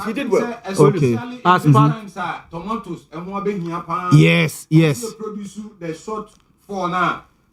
This year exactly. We are all for it. Dambo. As part of our manifesto, we are build a cottage industries based on the resource endowment of every particular community. And Akomada Akomada they are known for tomato. So I would wish Comportan can prioritize that to the university. Even though you see a good thing, but there should be a department near making sure see a body, if not a major factory, at least some reasonable factory be able to process a reasonable amount of the tomatoes. So Moro, this is something that you are supposed to do as a country. You need to have a discussion on this. You're making sure say you have a proper discussion. You're making sure say the various universities. At the end of the day, at least we should have a chance of going into agriculture, into production. Sufficiency bit my Boamah excesses and component bit my day. Matemeda say Dr. Keskino Usupuku Eja Ewa Conti Mame and started Mamano some few minutes on big push any the president Akin and the FA a public procurement act no and a choir ye pese ye de fast was say about timer act na ye adwuma check akra windows ababe tutum amanfo na mu ehwirihwi e de eye me na akwakofa big push any so sourcing contracty aba and the president a call it say the Roads and Highways Ministry finishing with a comprehensive report. So no catch the fourth estate for so monfa report no emreno. Then they act on it. Doc, enough. Did you kind of say it's the president telling us say the course so disbursing 73 billion Ghana cedis no nyawe. Disbursing. Yes. Are you saying disbursing? Yes. It has been disbursed. Oh, what my contract tell you practically there is canon go. And a contract on my grammar recall contract. Must have been your time. Oh, don't do that. Moro Mr. We dear me uncle. Why, Mr. Me uncle. The first thing they say, President John Dramani Mahama, on a year parliament, he made some claims in parliament. Our claims on suggest say only problem there war procurement law anymore. Yes, sir. He's been president before. 15 months down there, wanya ho hwe. What train ama akronfo abewia we? I've not seen me kwakwa kusipu. Are you serious? Ochi ama de akronfo abewia we. Afei na osu kwakwa kusipu. Okwakwa ko sie pono, okoloke opono. Are you serious? But Dr. because the president is in a new that is why we sign ministers. That means you're not going to be signed BB how was as much. Oh. Doc, you also the microphone here. Also, this is one of your flagship projects, Big Push. A back cabinet, me decide what cabinet. Now, President Nim say, "Omo decide what cabinet no niyo." The amount they come no nim. Basic questions be what me be cabinet. Anameboa. Yeah. A president in no nim ho say. Say uti the trade the Roads Ministry. Say a strategic. No mo pese kwan no e move with speed. Now let me tell you why the reasons are not reasonable enough. The first thing they say, Ogum says our ring road norms from Ashanti region. Yes, it's a good project. It's been on the table. Yeah, just so jabbing a quite. The Kumasi outer ring road. Yes, we are jabbing a quite we are ring road never be seen the nepi. That's fine. Almost say almost came into 3 lots. Reasonably, so I say quantum. I have 3 different companies. Way. Almost they are the same company. And the thing now, on the side of mobilization, and your chrono day. Company back on or year from her to her to say. I'm 3. Say, Bomu now 45 kilometers. Now the map there will be economies of scale to the one crab for. But Matemu 3, 15. And also, I'm the same company. For each of the contracts, there will be mobilization. A chrono and a chrono. So, what is the president telling us? So the argument say yeah pay speed no, it doesn't even suffice. It doesn't make sense here. Secondly, over procurement law now, procurement act now, Act 663 as amended by Act 914. Almost was specific conditions under which are your mark crime out here so sourcing. Yeah. When I got to say speed, I can't reasons no be. And can we be? So what's the president telling us? And this is the first time Yenya Sadi SU. They are now looking for reasons outside the law to justify their legality. Reasons being no. You can't say a year Yomba Baby, procurement Yomba Baby, ye speed, speed and Kahubi, ye pentem and Kahubi. The other thing almost I say Dodo Peppersun Quanta route, and a Jomama Eje Home Fort Emribino. Is it Kanazoi? Some men about 28 million euros. Euros, yeah. Or since they say in a SWOT to 2. Also, catch a Ghana contractor say a quanya papa, Monko Shakwano Musia. Oh, yeah, Swati could say 30 years on average. Now, I call refurbish, I did call refurbish. Nobody to me a day and check quine. But say about 800 and something million. I converted to about 65 million euros, which is about more than twice the cost of the route. How can you tell any objective analyst on your partisan driven? Say at the way it makes sense. Also, maintenance. I'm saying maintenance. So day and chain at dinner. Do you get my point? Yes. Or the part of the money so be a job will be the Roads Ministry no headquarters. Maybe so fast our contract manpower say quite we. Another contract be Yeah. Contract ni ba crossing the worker. Se Dominic mo benya contract no e dey am your screen this one. Yes. But contracting about 150 something million cedis. Yeah, Ghana cedis. It's not surprising. Also we are the temporary workers. Company ben out me for workers. Also be for casual workers. Company ben it for worker. That the worker no only accountant, only administrator, only whatever secretary, only she and worker one. Now they can Edion. Companies now, so 99% of them they were incorporated just after 2025. 90 say by January 2025, no incorporated na. Apart from few ones, bia omo no we ni mo Kofi Job money others be more system ni mo I'm told it's a Rango Kofi Job Joe Shop mo bebre na mo nyina. The all deputy minister now constituency Alasan Suhini omo incorporated in January 2025. I don't know say the workers here for but also I engage media and I say ejuma oye the whole world them so the workers for the point they say companies will ma when so we ejuma to a certain level so do tier 1 and tier 2 grade 1 and grade 2 Kofi Job more grade 1 because omo records company only record be as why find that what you say na company na basa no the workers here for also man a contract 150 something million Ghana cedis. It doesn't make sense. Okay, to be our procurement as a Caribbean, or Tia any year. I know na president Abem a call for this document. On Chama Semini see the Bian can say any my call for audit and I'm a call for report. I don't want to say audit service and value for audit into the figures. Yeah. Yes, I can yes, sir. It's a scan you raising issues about it. Was open report from the ministry. Ministry now no yeah na no. One can say auditor general call the figures as a mark of spending. Why is the president not calling for a value for money audit into these figures instead? So the right questions, the president is not asking them. Right questions also so musayo. And change nowadays. Ordinam. Ebia Kesken document no kopie anymore. He will be asking these questions. I will come once. Document baby him kopie anim. Me pese be create impression say the na ministry ni yen na no agboja kwame agboja na tena ho and ordinary pay abra cabinet anim hu bi. It can never be possible. No minister can spend so much of this. We can have the cabinet in your way. Cabinet chaired by the president. And see.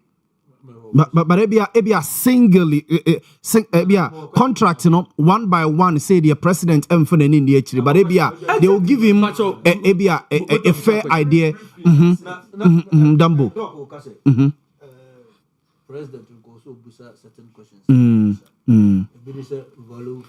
Value for money audit or pay these documents. But is it possible say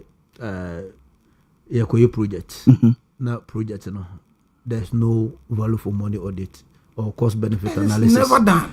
Ofitu ana project no ya must say you would expect. Okay. Project okay. You would expect. Okay. That should be done. But looking at these figures, you better value project be not the cost be involved. That's why I'm saying that ordinarily. But when you're going in public service, so that means sometimes we cook the reports. Hey, no, sometimes we cook the reports. Maybe there's a sometimes. That's what sometimes. It's let's go according to. So you exhibit the ignorance of asking this question. That's why you do a public because I do a public service Buddha. And tomorrow could be better. Let's say my year do a public. That's what I'm saying. Why you do a public service Buddha? Sometimes some reports are cooked. That's what I make us say. That's what do baby. Even a buying credit me for KPMG. So I'm not value for money. Deloitte and choose. What I say? So look at the figure. See a cover. Oh yeah, wo. Ana a year usika. Yadi kwa dodo pepe sunkwanta roadi. Ana kwanya you in 25 million. Yes, have you kwa refer bese maintenance in ekwe. Yes, have you kwa use 65 million euros. Does that make sense to you? And what on there is no euro. All the contracts have been given in cedis. There's contract. There's one dodo pepe soa is in euros. There's one of the contractor is in euros. 65 million. But the city equivalent of the money back is about 843 million. And our converter is about 65 million euros. Dodo pepe so. Dodo pepe so mpacho mon hwe mame. dodo pepper you are here defending this. Enkwanta Which is in Delta region. You are here defending this. Qu'est-ce que ye quoi anim no na ode misro ene de eno de qu'est-ce que mami so my point about 3 minutes to land. Now we go back to me man 15 minutes. Me man 15 minutes. No mama dambo so 15 minutes. We go back to a year and summer NDC for kind. No cranny say ofa Ghana mrana. So source no. But so source in the chain say you do not be no beer cray ni hunim dia. And what you can say, oh, any nipa we nkwa na hunim dia. Yeah. O just na dama no. And now say if it be single source. Single source. No do bia what me twi for strategic reasons we say na fama we. But based on reasons yatete no ene nema minister na kan. Nothing of such. And I justify sole source and a single source no my. And this was minister Yaka in 2021 June. Say I it in your contract because of sole sourcing. And the question you say, sole source me rebel my Sanka and your sole source no me and I can maybe I can home. Minister said it forms about 44%, which is also a lie of the total contract. No. But contracting, I say about 107. The minister lied. Maybe dodo pepper soon in industry. Pacho the contracts are 804. Yes, dodo pepper soon to Pacho. Yagris expert good. It's about 65 million. That is. Yes. Convert. Yes. Yes. Why shouldn't I convert? Yes. Why should me convert amamoro NDC for moro misro na on rapi up na me convert Ghana for krono a NDC for amamoro justify cause abra ye kwan no the cost was about 28 million euros. And the NDC ama contract say kwan hu ba bi atochema yekosisi. And almost 828,468 cities, 81 pesos. And no convert here. And they are about 65 million euros. No, na say ni born I say 2 times abra ye kwan no foforo. Sa kwan so no mo ya doma ma kwaje ho Ford no. Okay, the Ford saga. It's just what I can say. But say for no so you know so the jam. I know the culture the ethics or the man the public. About Ojiye. No, or the man presidency. No, the man presidency. Yeah, to us. How can you take a report? Say Obia report say report who's a friend say value for money. My report. Now I catch him say we a value for money. Does it make sense to you? Okay. The Bakoya sa report, you won't get me too. No, I'm serious. The Bakoya sa report, we say, Sam Papa spend it twice an amount. Mate, what we project management? Me that say, where's a mistake? Me that say. I'm the question. Dambo. What? Dambo. Doctor question on Why we are project management? I'll be some question. Based on this particular example, would you say what they did? No, a real value for money. Example, the issue is that doctor is giving his view on the issues. So I want to know your view. So I think we should give ourselves the benefit of the doubt. The president the benefit of the doubt. What the thorough analysis that we can do in it after say Auditor General Nankasana and the report and that is what I said the president is asking the wrong questions. The question I Ghana for you interested in say audit service. Yes, some contracts. Report on us be a bay next year. Annual audit report. But you can make an emergency audit into the figures. Okay. Na figures value for money audit. Okay, Matthias. Not interested in that. The Dr. Kasken Ousu Poku Medana say Osre kwan kakra kwa ko dijuma kakra ewo baby obede mame okwama yenua replace no yenua Gabi ono de ne say ochire na se chire Gabi chire ohun Gabi chire junior ono so ye part of the NPP Ashanti Regional Communication Team na or replacing no. Yeah, cause MPP do fake no na aka won MPP nko an political party of your substitution in terms of communication. My boy, they catch every. Moro ya twaso. Moro ya twaso. Moro ya twaso. Moro ya twaso. Yes, that's Moro ya twaso. Moro mama mra ho. What take care more won't campaign now where no. And yet that down the bit where we know complications. Osu unua no na obesa nya gu na de me. Unua ne Gabi. Emre No, you unua ne casket. O me nua pa no emre kwa me. O me enu nyina so so. Nsa kwa enkwan pa. Ye twaso. Ye twaso.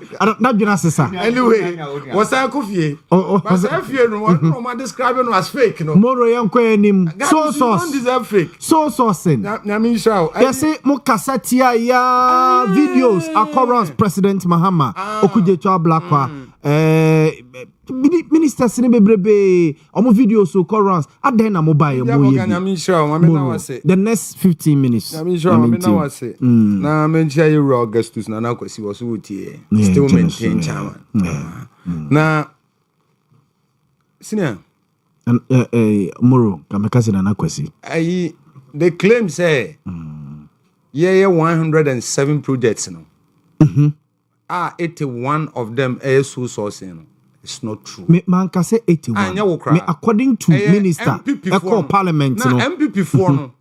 So and a jump is again. Okay. And since then, Omas are reverted to a different thing altogether. They are now arguing based on value for money audit. Okay.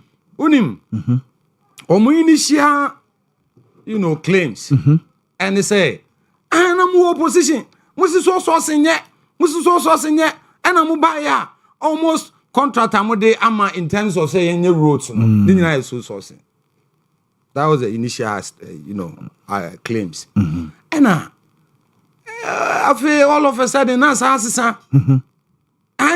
don't wanna so sourcing when you criticizing opposition. I'm saying coffee.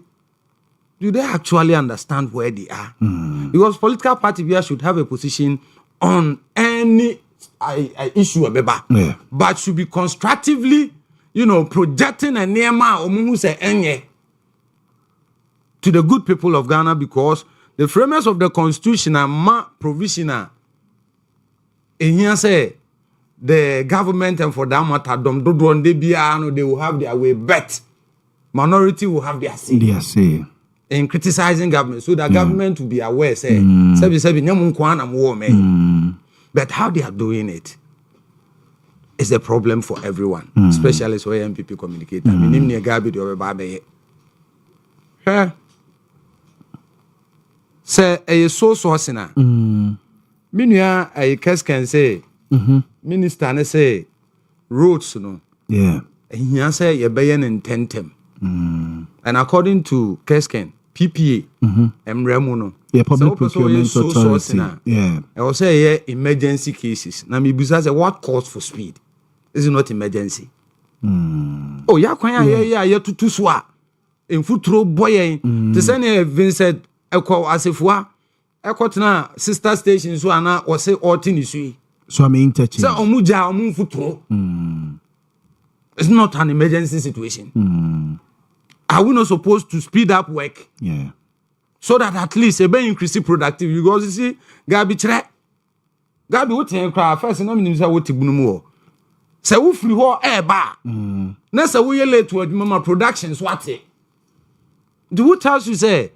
Akwanya, yeah, and I drew baby or say twice on it's not an emergency situation. And you see, so sourcing in opposition, we never said, say, wrong. We said the abuse of it. Kwanya ye first abuse no. Okay, Ajenim Boateng. Former PPA boss. Ajenim Boateng. Contract for sale. Yes. Would they be man home na dofo on the girlfriends in any freezing account. You understand? Under the current, under the same regime, led by His Excellency Nana Danko Akufo-Addo. Yeah. On one government now. Yeah, I remember. Yeah. And so now say, is it the fourth estate? Manasi Azuri Moana. Exactly. They open up the destiny and we got to understand some of these things.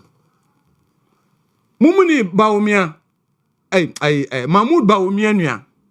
And it's a Kamiski, 82% of cocoa roads. I'm saying Chama won't me, the account of the match Chama won't me. ɛno deɛ menim na ko ben yɛ ti krom ase ko ben da ben no yɛ road contractor ma ho yɛ ko ben yɛ nyina yɛ nim sɛ e ba ne galamsey no yɛ campaign wo or a small scale miner na no so de okɔ tano no meri forest ne yɛse wo ni licenses or so de mine ɛno so so court nti o yɛ de ɛno so court nti yɛnkɔ yɛ nim mo say ko ben wo ni licenses a wɔse yɛ de mine wo hɔ yɛnkɔ yɛ nim masa ɛnyɛ wo law sɛm no na de bɛba hɔ ko yɛnkɔ yɛ nim look they go explain sa attire but moro asema o kan ye ho na pɛ na mebusa sɛ ɛno na ama yaba bedru a point a obɛkae a na no Adom FM ye nuanom Adom FM station so don bu so obɛkae a Sampan ne Odike ekokon wo so sɛ Sampan say Odike ye ma wo contract wa anye ɛno kra ka ho bi ne ma ye MPP for ye lusu na mebusa mo sɛ Odike meti kroma say binim so Odike de sebi imprediasa there be oye otonsu or a businessman Odike Ventures it is how come Odike contract say onkoye kwan a wabra na onim say your big contractors go fi job do shop mo on ma de mo omo be ne ntem na ta e tire de na say animu de no wanye na basa ye ti kromo no no na ye kobre ya anye kwan no moro so me angana me free bana that is the abuse I am talking about. Yes. More politicians, more abuse. No. We were talking about the not abuse. Residents, no, we were talking about the they are abuse suffering. Of the soul sourcing. And then, around every catching the politicians, if you want to steal, you go under the soul sourcing contract at the end. No, I cost steal it. Now, I cost steal it. You see, at your trebius Rayana. I didn't know, Casa. Omuye ya no mo dane argument no mo se so sourcing no eyemra no na omo kan emfa no no mo dane no mo se value for money MPP for no fa ayino to we no to ayino so ya grace bacho fa to so mame omo ye no under MPP government eye Bantima roads now pothole patching sectional repairs and resealing of arterial roads in Oforikrom, Bantima, and Subin. The wolf phone is called the Maya man care to screen so then come on common easy. For my Dominic. My man send them my Dominic. Send them my Dominic. See, no more fan to screen so as you read exactly. A document free here. Oh, authentic community what here obet me agogo no hu ni nyina. It is something that is it from Ministry of Roads and Highways. And you see there is one thing. They're supposed to come from urban roads. There is, yes, so you can go there. Okay.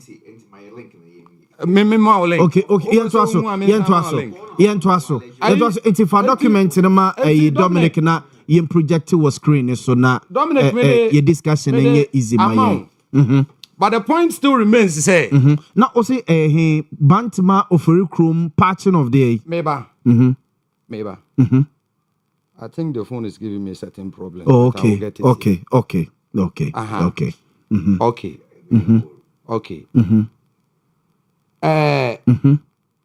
Pothole patching, sectional repairs and resealing of arterial roads in Oforikrom, Bantima, and Subin sub-metro. And no, 2.2 million Ghana cedis. 2.2 million Ghana cedis. Patching. Potholes. Patching.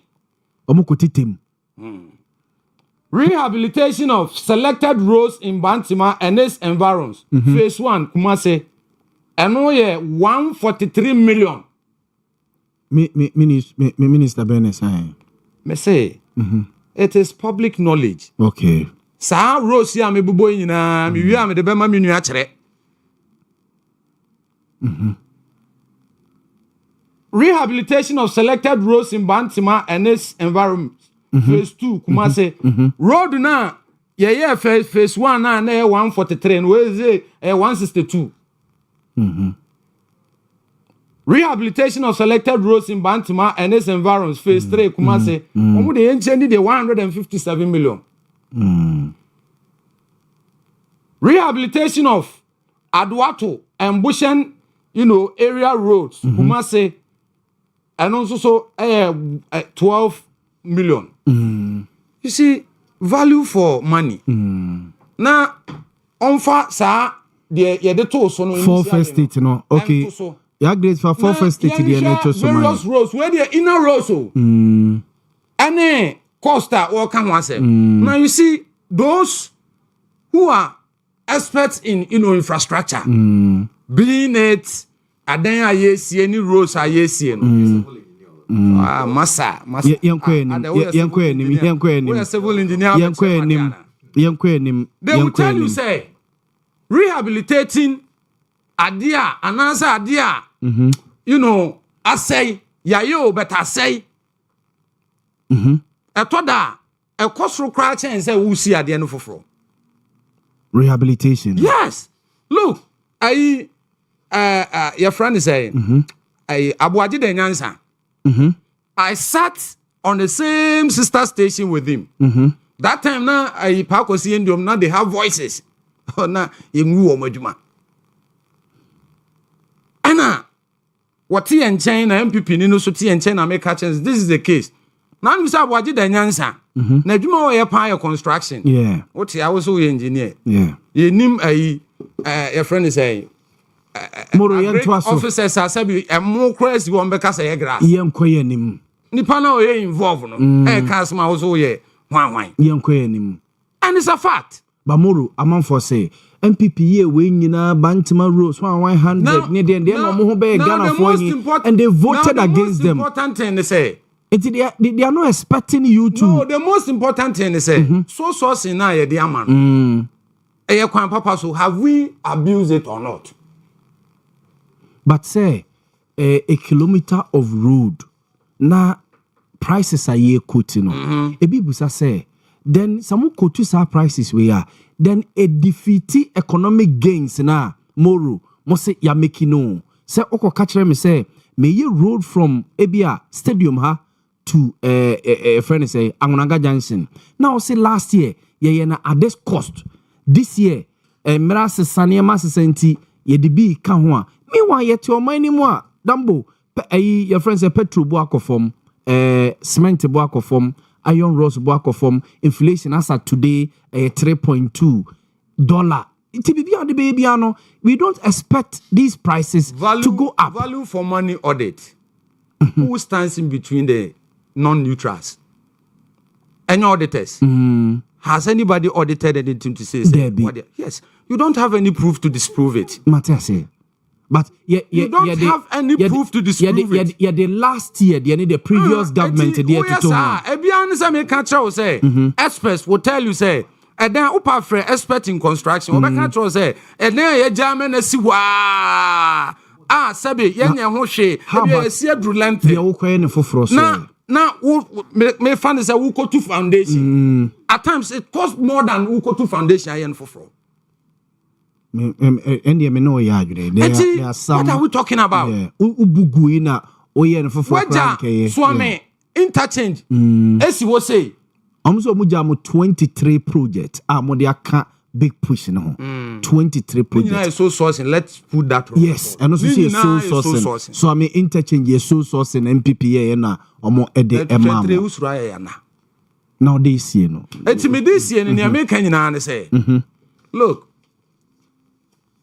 MPP for no the usual politics. They send them in etina here or kasa or communication director. Kesken. Nti wan hwe bia nwo a ye hu se kesken so aba. Gabi betina hase ya obedi kesken ade. Ono ye mana frafranto kro timi hohoro. Akoya aboya o fly. Oko movement. Frafranto a ye nsuo kan kra nka sabi na nka na ntabai. Aye Gabi etimi hohoro ho. Eboa me we. Afanto moro fesi afanto no boa fesi me that say did the moro this year the American na say let them do the usual politics but let us be fair to the president. Let us commend the president. What say I sat in cabinet. I've oversaw all things. Yes, there are more kind many ebi ana different things has occurred. Into Monsan famra na me say dey mu yen eno ana ensan kwa abontina, and that is a hallmark of a good leader. Oh yes. Until let us give him the benefit of the doubt. Yes.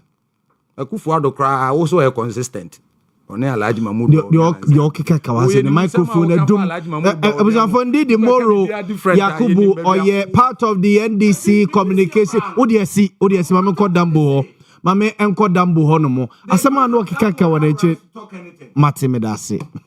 Dambo mame entie o. So sourcing ene MPP score menka ne say omo pese omo equalize ene me bia akoso previously. Ebi so feel say he who's come is equity come with clean hands so say NDC yes mo call for saniama we nyina say enye ene mo ba ye say obi kra ka say a minister to me ko jam parliament ka say 44% of the total contract and then yes so sourcing now mama tell yenya ne day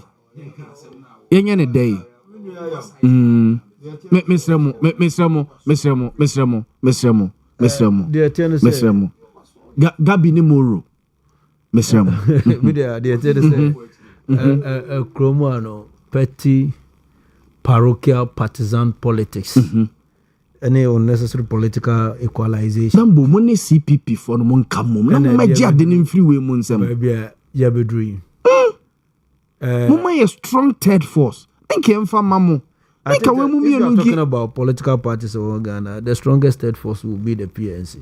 From 92, there's no political party what you mean for massive political fortunes more than the PNC under the Fourth Republic. We NDC and MPP through since 92. From 92 under the Fourth Republic, political fortunes.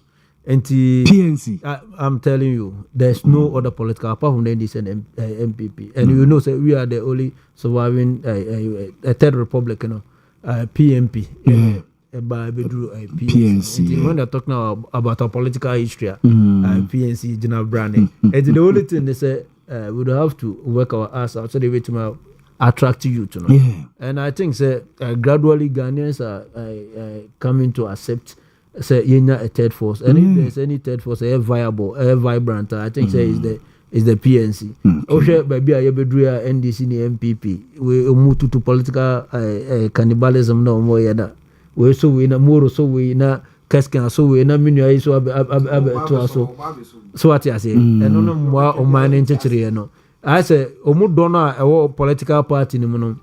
Eso more than o mine e dono, but I think say politics should be about say you be din share baba betimi aboama o man e betimi atumpo enti moro de MPP de NDC de that's what they will always continue to do, but the attend say so sourcing so sourcing I am ra kwan so I am ra yes whether we like it or not, yes emra kwan mu obetima ye so sourcing na e ka so sourcing na e bi no Montie ase and they say on my moon contract be a better near Casa contract no we dear due to the emergency situation na on and I say be security and I say strategic concerns been anka yenji a particular vendor and I say company na ke emphasize adwuma die ni maso enti wo hwe nkasa na e koso ne enema e koso na MPP is trying so much to almost score equal political points because under their regime, NDC criticized most of the contracts of the mass sources. And NDC so almost MPP did more and they had 44% pay. And even if it was 100%, you had about 44% a year, any minister, but so sourcing other people and also other school of thought that are criticized a high risk and a recipe for corruption. And to Abribiana Amanfo raise the issues of say opesa obokronwa and our source in Mona. But what I would say is say you did say so sourcing M1 or minor, we should begin to amend our laws. Near every contractual agreement you should go through competitive bidding. Because the Giants are you always get the MPP and NDC delving deep into the soul sourcing and scrap free. We are having a premature conversation about this soul source project. If you go to the Rose Ministry, Abuja can defend say adequate amount soul sourcing because there are certain contractor who did say you can say enko value for audit any competitive bidding analysis yes any feasibility studies na that na competitive bidding na the span of the project a bit 7 months a bit a year maybe also problem na eda ho no eso enti adentina yen go through single source procurement said we betimi aboamia fast track processes obetimi a defend but why you betimi hu say or exercise that particular judgment no way interest of the country as then auditor general audit all the various contracts no aka say contract we say no nanka I say a 50 million by the command 70 million that's where we can rope in the corruption allegations here and there. As it stands now, no, I think that it's a premature conversation, and I try say you better target with that kind of corruption because maybe a bit more can be found that. But if you anchor. Yeah, challenging all the contracts. There are elements of corruption. Now, you're challenging at the law court because as America, it must follow regulatory guidelines. So guidelines, procedure, regulatory procedure and guidelines. Why don't you go to court?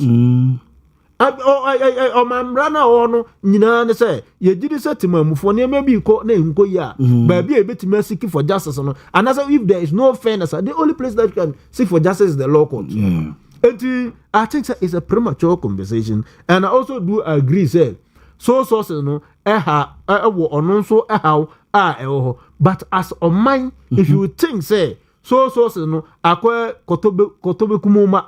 And as let's all come together and ensure say you amend the laws and strictly by competitive bidding. But I don't think say in this age and time you better make say you contracted through competitive bidding but the corruption aspect and also there MPP in a certain way they are justified. The attorney say most of these contracts say the MPP for the contract the more cronies through nepotism and favoritism and kofubi omujide some aligned to them almost single omu praise some the contract now workers and pay kwatana obo odike so na ebinum contractors mi koje jibino mu toma political party chairman no saa so no musu ejiri say this for so there oko upper west certain persons bidding say omu a party chairman the contractor I don't have a problem say obi a NDC even under NDC government na MPP chairman bi or what the requisite resources and as expertise obetimi aye adwuma no ye de adwuma ma na many problem but say enipa no ebe adwuma dia na oye no obeye shoddy work na at the end of the day no e de o mine ba akoto akam no and o se hwe but say obeye professional in the decide of his duties e dey listen who kwan so e Ghana ni say contract bi won o se de man na yamfa ma so what you say enti obi aye Ghana ni na irrespective of PNC or CPP, MPP, and this Abambia was to be ano, so meeting all the requirements. Was the mark contract to Bennett? But it shouldn't be a recipe for corruption. So the day a contract to be acquired be the man for offer the coin so or 5 minutes so now to say the contract now it doesn't make sense. So what you say, but the hard generation say. If you say anka party for anka omo de contract mo no anka omo nya dwuma no na gedi omo gina mbere ani anka sa nya mani nyina betwam but enam say we are not subjecting them to the punitive sanctions of the laws on internet abere bia no omo gire say maye adwuma ama me party aba mu ana ni say adwuma die wa ama metimi kwa ni biara it adan no dey ekwan was a 30 years no ekwan nsuo to within 6 months 8 months na nsuo nyina ehoro ni nyina akọ ba ade ba kwa sa ha me pa na say Utimu se major road be the baby. Or mine no, yam planning. Debi. Just failing to plan is planning to fail. Yeah. Utimu se kwan be the baby. A kwan kesi pa major road. Yakwan a kwan sampeti. Sapeti. Enti a kwan a major road. A car kesi heavy duty tractor for now we are in sampeti. A bit design. Na lasting. So what you say? Enti say yeah planning ye. Ni e kase ebia. A macro to offense. Yeah. So kwan we say no. take you 2 years. Now you're planning within 2 years, and you're better marry a quanya year. Dan say you better your should work within 6 months. I one am so. We to make the traffic more than 4 hours. When you affect productivity. And me so no. The ATN say so be a MPP ni, or be a NDC ni, near the contract woman. What I only say you're competitive bidding, corruption. They're competitive bidding, criminal corruption, BC. Now, mom, I contract when you were man at them. And so you question them near Casse, you choose your preconceived mindset say, Nana Yaw Boamah a day contract with Bana, or we bet me be a Sazano. And you're making sure say you didn't rebel Juma. Sure. It will be a NDC new or MPP ni no fakwan boneso no di dwuma ye mamra ne ni enti etina biem no onya dwuma na on nya no kwan boneso ye tell say whether we like it or not the president has exercised good judgment so all ka say yantwini nyina ansa ne yemfamra ne analyzes these contracts in company shows leadership but contractors need credit can mobilize the cost site or more it doesn't matter contract ne be twema. Oh, but is it the first time you contract more my money? But meba say you ntwamu krampa. Judgment debt me ade be di achiraba. Has there not been times contract go yakoye renegotiation? Oh yeah. Yes. A contract with you the 50 billion. Yeah. But yakoye cost benefit analysis for audit money no. Yeah. Who's a contract and you say the 50 billion. So either we are going to renegotiate or we cancel the contract. Okay. It's so bet me abwa. But me did say a contract bu ho a me did say a critical contract. Contract bu ho a emergency say the nyina kana. Anko mo fo cabinet. Nanko omo discuss at cabinet level. Nanko omo nyina no enya aware say contract be say na eba. So the buyer when there is a furor, then the presidency wouldn't have to come in and say you have a contract and enfamra. Especially a contract raking about billions of Ghana cedis. Yes. Lives are at stake. And one thing is Nana, I don't know a second contract in BDA. We are there, it has to go through sources. Yes. Contract in BDA. Was a party for any business so yes sorti media, yes, sort of party for no. Yes, so beti ma ye adwuma na. Beti ma ye adwuma, I don't have a problem. Yeah. But so one year adwuma ni ye so dia. O se mra ni di. Mra ni di. Yeah, me know. And said by Ghana obi a political party. Obi a sympathizer of political party. Obi a one interest. So what I say, and the moment now you drag politics into some of these things, now I'm administration above from. And what say almost a public administration dichotomy now. You separate politics from administration. But also politics and administration are inseparable.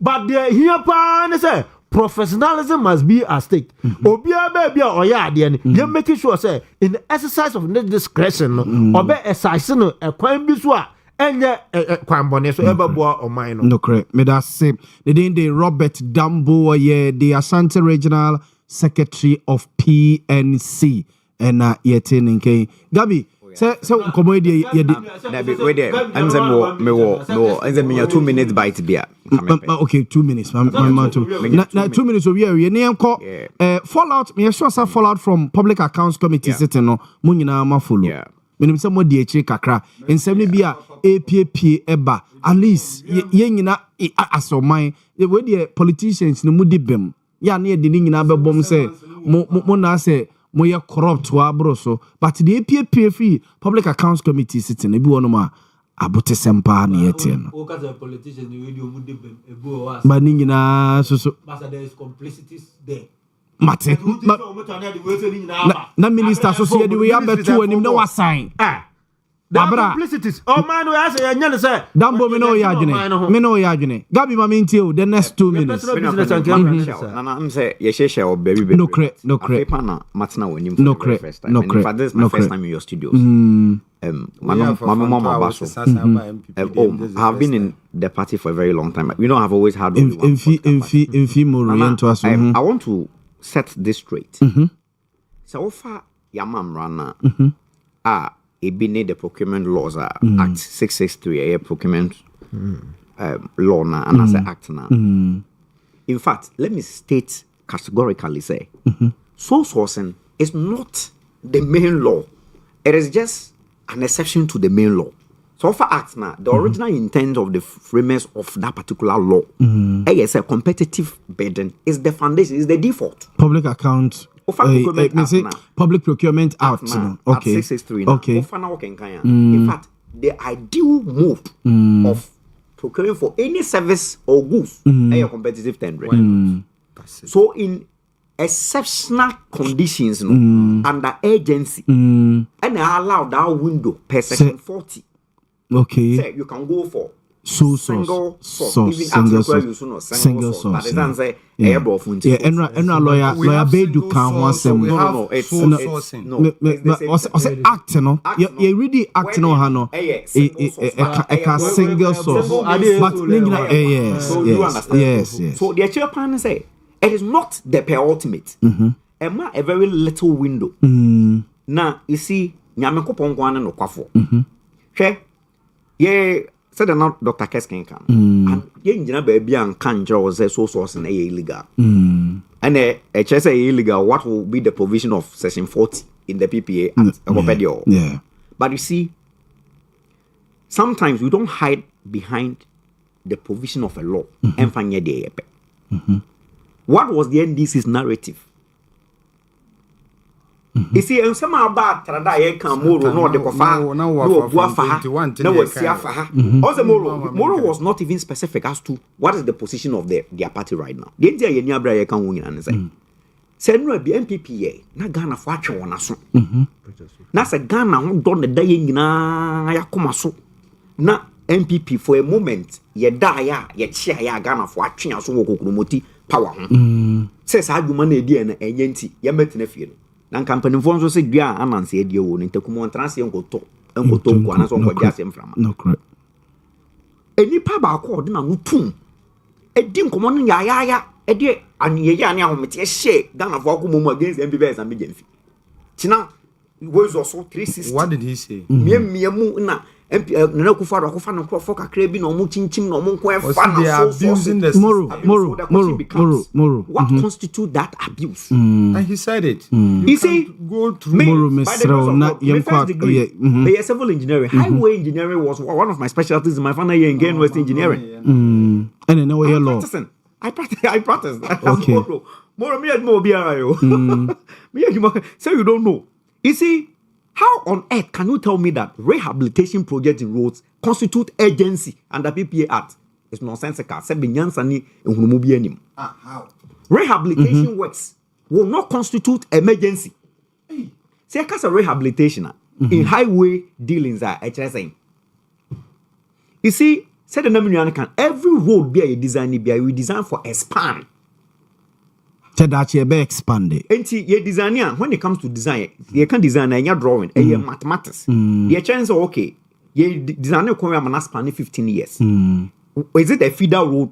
Is it an urban road? Is it a highway? And you acquire what type of time? Is it say car can say fast. Acquire be on do my own. Anything ye silly be bitumen, ye silly be asphalt, and ye be rigid pavement. So it was not for any reason to come and Kromaya motorway no rigid pavement. There was a reason for that. Because it's a major highway connecting two countries. A cross-border trans.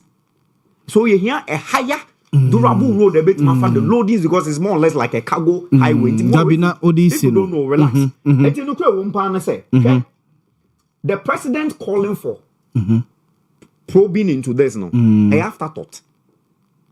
I feel no according to Ghana for happen manager you happen into one movie because the sector minister sat on Joy News told the world that the presidents are aware. Sene and the agency I don't person my nyina so na Ghana for ne wona wotie enumre enten say under their said agency no your phone is okay dey person ye be say emra no afei agency dey enti ye call nie okay Mr. Boamah wo competences no menua secretary or competence, but Mr. Boamah nim the name video or na be me content them. Then we will be want to not go into competitive information, Mr. Boamah. Why? How can you tell me that a company that was incorporated just 1 year has the experience and the tenacity to do roads for Ghana? I mean, they didn't the Gabi Junior or yeah part of the NPP communication team and Moro. Mame Emra Honomo fallout from Public Accounts Committee almost sitting on more year and a special prosecutor say when young counsel ne na de no entwe ma ne ngu so ho yamana entina honom na ose mo politicians mo tini dia ze oya an enemy mo ti office ni dia na obeye tamfo obeye enemy amam Gabi actually say oh ni public accounts committee just 1 second road construction does not fall under any emergency.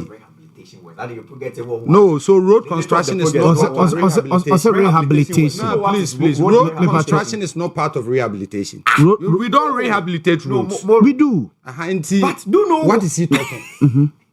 You see, what Kasabi Bria? Oh no, Moro. It's a public accounts committee sitting. Gabi, by 2 minutes, 2 minutes, and the understanding is rehabilitation do not fall under emergency. Or 3 minutes public accounts committee. Now, I say, Edua Ntakuma se ewo no. Ananse wonyere, ontonko wase. Na dua be na ai wotena so ya wo kan ho asem yi. Say dua ya wo kan. At the end of the day, you bu atwene. You see for resetting. And you man nyina ya foforo. Na o president was say I sat in cabinet. You asem ni o.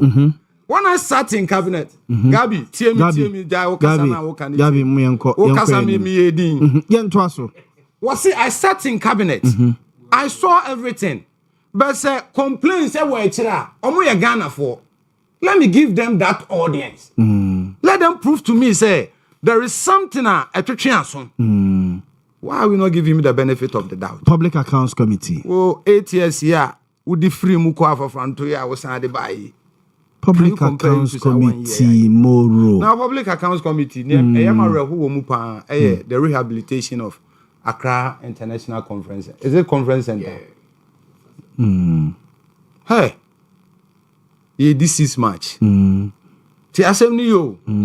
Black Star Square. Yeah, Black Star Square. Yeah, the whole this is March. Yeah. You 25 million. Fanko CCO. Meanwhile, no crown. Yamfeni. They call Eastern region. But the point still remains. Civil servants, no. When you say complicity count there, but you who more actually. You more now a park and also born on America. Politicians in your dear and Tiana Yahoo. Now, park ya, chair unim.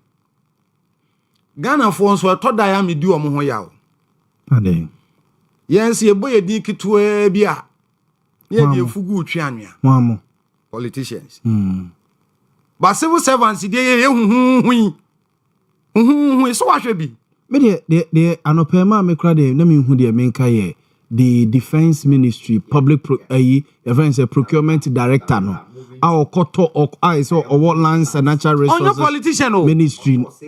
Or 6 cars. On your politician. Or the 48 billion. Ekoto Suzuki Vitara. And pay your TSC and me phone. I'm saying, me crime film. I'm saying, me per price of Sakano. The only board then cry at 3.3 billion. Civil servant too. And at times, I will share government agencies. Civil servants now. Yes. We also did 7 years for defense ministry. And then now call lands. Obenya reassignment, sir. The dream, sir. Politician about 4 years. I want to hear crown. One buying be 2 years. But on only din be bossa. But I am disappointed in Ghana. You are disappointed in Ghana. Yes, we are. Civil servants in the sense that omuyempe omuna crucify omuyepe politicians na crucify omuntino. They will go scot free. Yankai bi we Public Accounts Committee director said the Attorney General should prosecute him.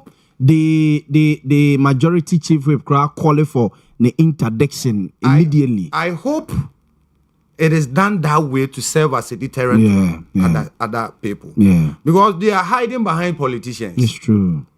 And so as on Fahuadena he doesn't care. Look, technocrats no, they are abusing their expertise.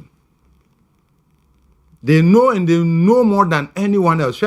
Politicians say call institutions are minds and as a sure you will learn from them. From the church. Exactly. Into and how you will learn. Yeah, the phones has Matimoro. But at the end of the day, you titi at the time body who's auntie the Mokakra is Mate. Mate. Nidinde Moro Yagobu na Motenga. Robert Maminti Public Accounts Committee sitting in fallout the APP. Robert. Public Accounts Committee. This time I'm hearing no. Me am hold do kakra nti me nya me ho hwe. Okay. By kakra bi am chancing on Edem Agbana. Then yes. Defense Ministry asama. The chance say man we have made corruption so attractive to the extent say obia no ehunu say onfa no ho nshem because it is the easiest route to be a rich man in this country and to be rich in this country. We are not leading and living by example. And to obia hu ne say a kwan obefa so obenya ne hotam and say obefa kwati kwan so because at the end of the day no ofo kwati kwan so no nya ne hotam krampo na emre bia ni because our laws are not biting. If our laws are biting Public Accounts Committee ye sha say ye hu dwuma emre se ni emfie bebre ni ye betena se ne aparoto sansem we nyina within a short period of time na sansem ni na akwakwada abra ye nya ho anu yi. I think some years ago I indicated say I've never been an advocate for the Public Accounts Committee. If you are having audit service at the various ministries and departments, now at the end of the day no corruption is spiraling and yentimi enya anu yetimi audit you go say a chief auditor you try to come millions of Ghana cedis at the end of every month na otimi audit na yentimi ense charge amount for enyo musika na yentimi mputu omu under the laws of Ghana. It's a clear indication say we are incentivizing corruption. Ministry department bia wo mo internal auditors o mo yesa na ma we nyina ansa na we are incentivizing corruption. So I'm not surprised say abebia na ekotena se na yiwe committee for ana akushia anu mudi nkomo at the end of the day no o mejo ma allowances o bi o masa anu team but sa routine issues we say na toso na koso sa until say you begin to put people under bars. I remember in the 2020 elections honorable David Apasara and the presidential candidate. Yeah, David Apasara. Okay, say amount for mo engage in such corrupt deeds deeds na anka yan subject to mo to firing squad. Anka ya bi nipa 1 or 2 yenkoku mo. But do unim unza say yenkoku mo. But you are in this country, people are engaging in corruption, stealing billions of Ghana cedis. Among for wuwu at the various hospitals. They are dying over preventable diseases. Abra wo eka among for krampo yentimi nya duro emfa momu. Enkraman eka among for yentimi nya. I don't know indirectly among for ewu through corruption. But when they direct na yachi nipa na office ka kese no, I was yoko bonu tu onu za yodin. So what I say, banka ujiri say anka ya master that courage. Nanka ubia wafa koti kwanso adi omani sika wa robo omani of its future. Nanka ye boni pa ba kutua unimiti pa dudu anka umesesa. Robert we ani akwakwa abuse. Enti yan trase abuse no unim ethics na unim say we say no civil servants say they are guarded by ethical principles. Yes. And so are they going by their ethics? If they are violating the ethics now, why can't we subject them under such punitive laws? So what I say, if you are subjecting them under them, and Kabon say, or Mamu and Catene, Sembe Yedma, I prefer for no doors. Even Omu, na say you or Sofo Crampa, or Dimi. What I say, Kobna, a duboat and a Kobna, a Dujan feels one. Yenis I know. Ono Okuta, a Treconcron. A Treconcrona, who didn't Juma. Ono krompo bokronu edi nipa ba ko okọ nkrata so nipa mi no enti sa nipa bi se na odi sa adwuma bi se wan fa na mfa mra kwan so a uri nipa dodo obetete omu uri nipa dodo obe encourage o ma engage in corrupt acts no enti me de young lady by example. Mekai maybe a term mekai some article be former president President Nkrumah the yacht any money ma breno no engage in corrupt deals no for contract ni na wanye enti say yempa info no mu di eso no aw manya kwanya enipa bire nim nyansa ho enipa bire utri na yeye no wanya sa kwan wo se no enti me dia me nua Martin Robert. Yedi be adwuma. Edi mrani ye adwuma. At the end of the day, man be we nanzi. Ye what na say your public accounts committee. Martin, Gabi ma memra wo hono mo public accounts committee any fallout DPP ba. Gabi. Menya akonya ahwebia tie eya asefem. Na esa reho. Na esa time.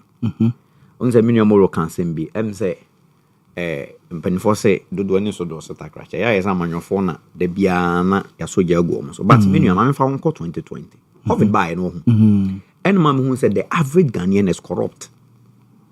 The average Ghanaian covid buy na ma hu say so market women how no mo ton gari ni mako because covid be ku no mask na ba ko yesen because obi asuro wo capitalize on that afi menu Ghana fo nchiri corruption. So when you be a near no hu dede. So if a Ghanaian doesn't become a beneficiary of corruption, who know dede? Okay. But in the DNA of the Ghanaian. So ODBDA no kana no atum din. I didn't know make asa. So we share public account committee here in Ibia. What's the befim? Institutional or internal audit I didn't see. Everyone up there. So wanna make sure that the right things are done when it comes to our financial standards. I don't know the chief accomplice. On one wrote proye adore. Yegusano can osre. So the vice chairman was like, my friend, was there now? Was there? Make mama now wipe it every 2 minutes. And the guy was still laughing. Why? Because said now, I mean, there is an unseen hand. It's a cabal. Say koya. You see, it's a grand cabal because they are the shadow politicians in the setup. I'm telling you, those people are politicians. Oh yeah. They are the shadow politicians. And almost actually connected. Very. Chief Director here, you free Ministry of Defense to Natural Resources. No, a procurement director. I'm the admiral beating in China, but you see the guy is like, hey, Charlie, Nidimina just a mental case. How on earth? And I'll go to Suzuki car. Suzuki Vitara. Semi tobacco baku 6. Yes, a pickup was there be SUV. Or say the mini SUV crowd. Was Mito 6. Clearly, he wasn't even sure. Yes, they share documents in the catch was Mito 6. 6 in our thought and say 4.8 million. It is kind of 48 billion. Yeah, for actually acquire small investigation. So what 6 in Yaw Boamah? It will not cost more than 2.8 million and do 28 billion. But look at the boldness. Why? And agency. Last year. In a setting like this, last year, honorable PK Moteso. Headmaster, not verify ghost names above. There was a dead teacher. It doesn't matter when secretary. Yes. It is becoming like a routine. Young team. Bako crowd there, onwa kwa yeni biko bonsa. Enim se nipa na wu. So still no to any pa ne kama amanfo ko yiska ne di. Baby, I may be in politician. The scenario of Adam. And in fact, and there. Common normally I told screen issue. When a man yes. You see, Adam case no, it was very unfortunate. Adam, honorable Adam Agbana. Adam was very unfortunate because on the said committee, no matter Adam's age, he represents a constituency. Yes. And this our small boy, any boy comments, no, I condemn it. Very unlaw. In fact, Adam asked one of the most sensible questions on the committee on the day. A procurement officer at the Ministry of Food, but I can say, I costing 19 million cedis. It is 190 billion. You went to a party for the narrative was that party for prevent me. Then we have to come clear on who the supposed party for no year. All because they see a trouble year. Party for Russia. So the question becomes. Hey, a more worth 190 billion. And some man na party for no me say. And omo say. We never in Boamah. Na ka say ya famu a worth 190 billion. Say here, Kumasi Sports Stadium ana me ba. And nothing I catch all say. Party for the fund. These supposed public officials. They are politicians in disguise. Yeah. The only difference between and one is they are not, I mean, frontiers. They said they are more Dambo. Videos war space my done politically exposed people. They are the most dangerous in the sector. Because we catch them say, oh, me to me for the the nature of what you do, come then come in and cow share chili. Every institution, those people, they are many done. The frontier politicians. Then I will side with many secretary. China. Those laws exist. You can't take the state penny. 1 year and ground to me. You can't. Let me tell you something. Do you know why every young person is trooping into politics? Because of the Molume Article 71. Any this corrupt nature of our state. Because nobody questions corruption. Only teacher ni be na child there. You be fan MC. Was he dying? Was he dying? Was he mansions? Example. Imicromas and Temampoint this nonsense and Yakonosa. The Pepe Biano Macrache for form. T. Papa B. MC Middle School. Live certificate. SBC crowd evidence and about Koso Yakakra. May he so rest in peace, Papa Shaman. And obey DMC overnight. Go and see the what he created for himself. It happened on Abu Abiosu. Mate. Even though there were incidents, I impounded government cars. Government car would know you impounded because of some of these things. Mate. So it tells a lot about our framework. It is stringent laws. Because I need to be himself, a couple of 2 minutes, may once I come over with this, I made them finger you mother. Why ye? Samuel Kunya, you mother. Why ye? Once I come on, Bonnie when I'm Moody. Na ma aye so attractive my boys no ko mate gabi me time aso Emma or my sika 1 person crying on ka bo the people who are willing to serve the nation mate me da say somebody who make can say ko public accounts committee na chinchini a o reply there be gabi ti nyankopon ya doma there be me time aso Mr. me time aso Mr. mo news team ni gina wachi he ya nti Mr. mo ba observe yedamase Montie Dr. Keskin Osupokunka Ashanti Regional NPP Communication Team oka ho and opese obey the Regional Communications Director of NPP Dambo na se oni o ye campaign ma mo Mate Mr. For mamenya me birthday wishes na menko yes. Mamanya birthday sina menko. Happy birthday to Sedu Kabori and Kebedu. Sedu Kabori and Kebedu. Yes, say minim zamu yenta for there. But sports team no Owia TV. Sports team no say yan wish mo a happy birthday, a glorious birthday. So tell mo happy birthday. And Minister Kwame Jedu come. And your birthday oh. Mesi wonyum no de medama eni onyam ka nyame egwama ode free owumo ode esie na hintabia enyum no yana menhye dankai papa so but me de pa kwa me nyame nhira wate Minister Kwame Jedu abrante ne ne de nyame wonhira onimsi utubo ho obaba na ye ofe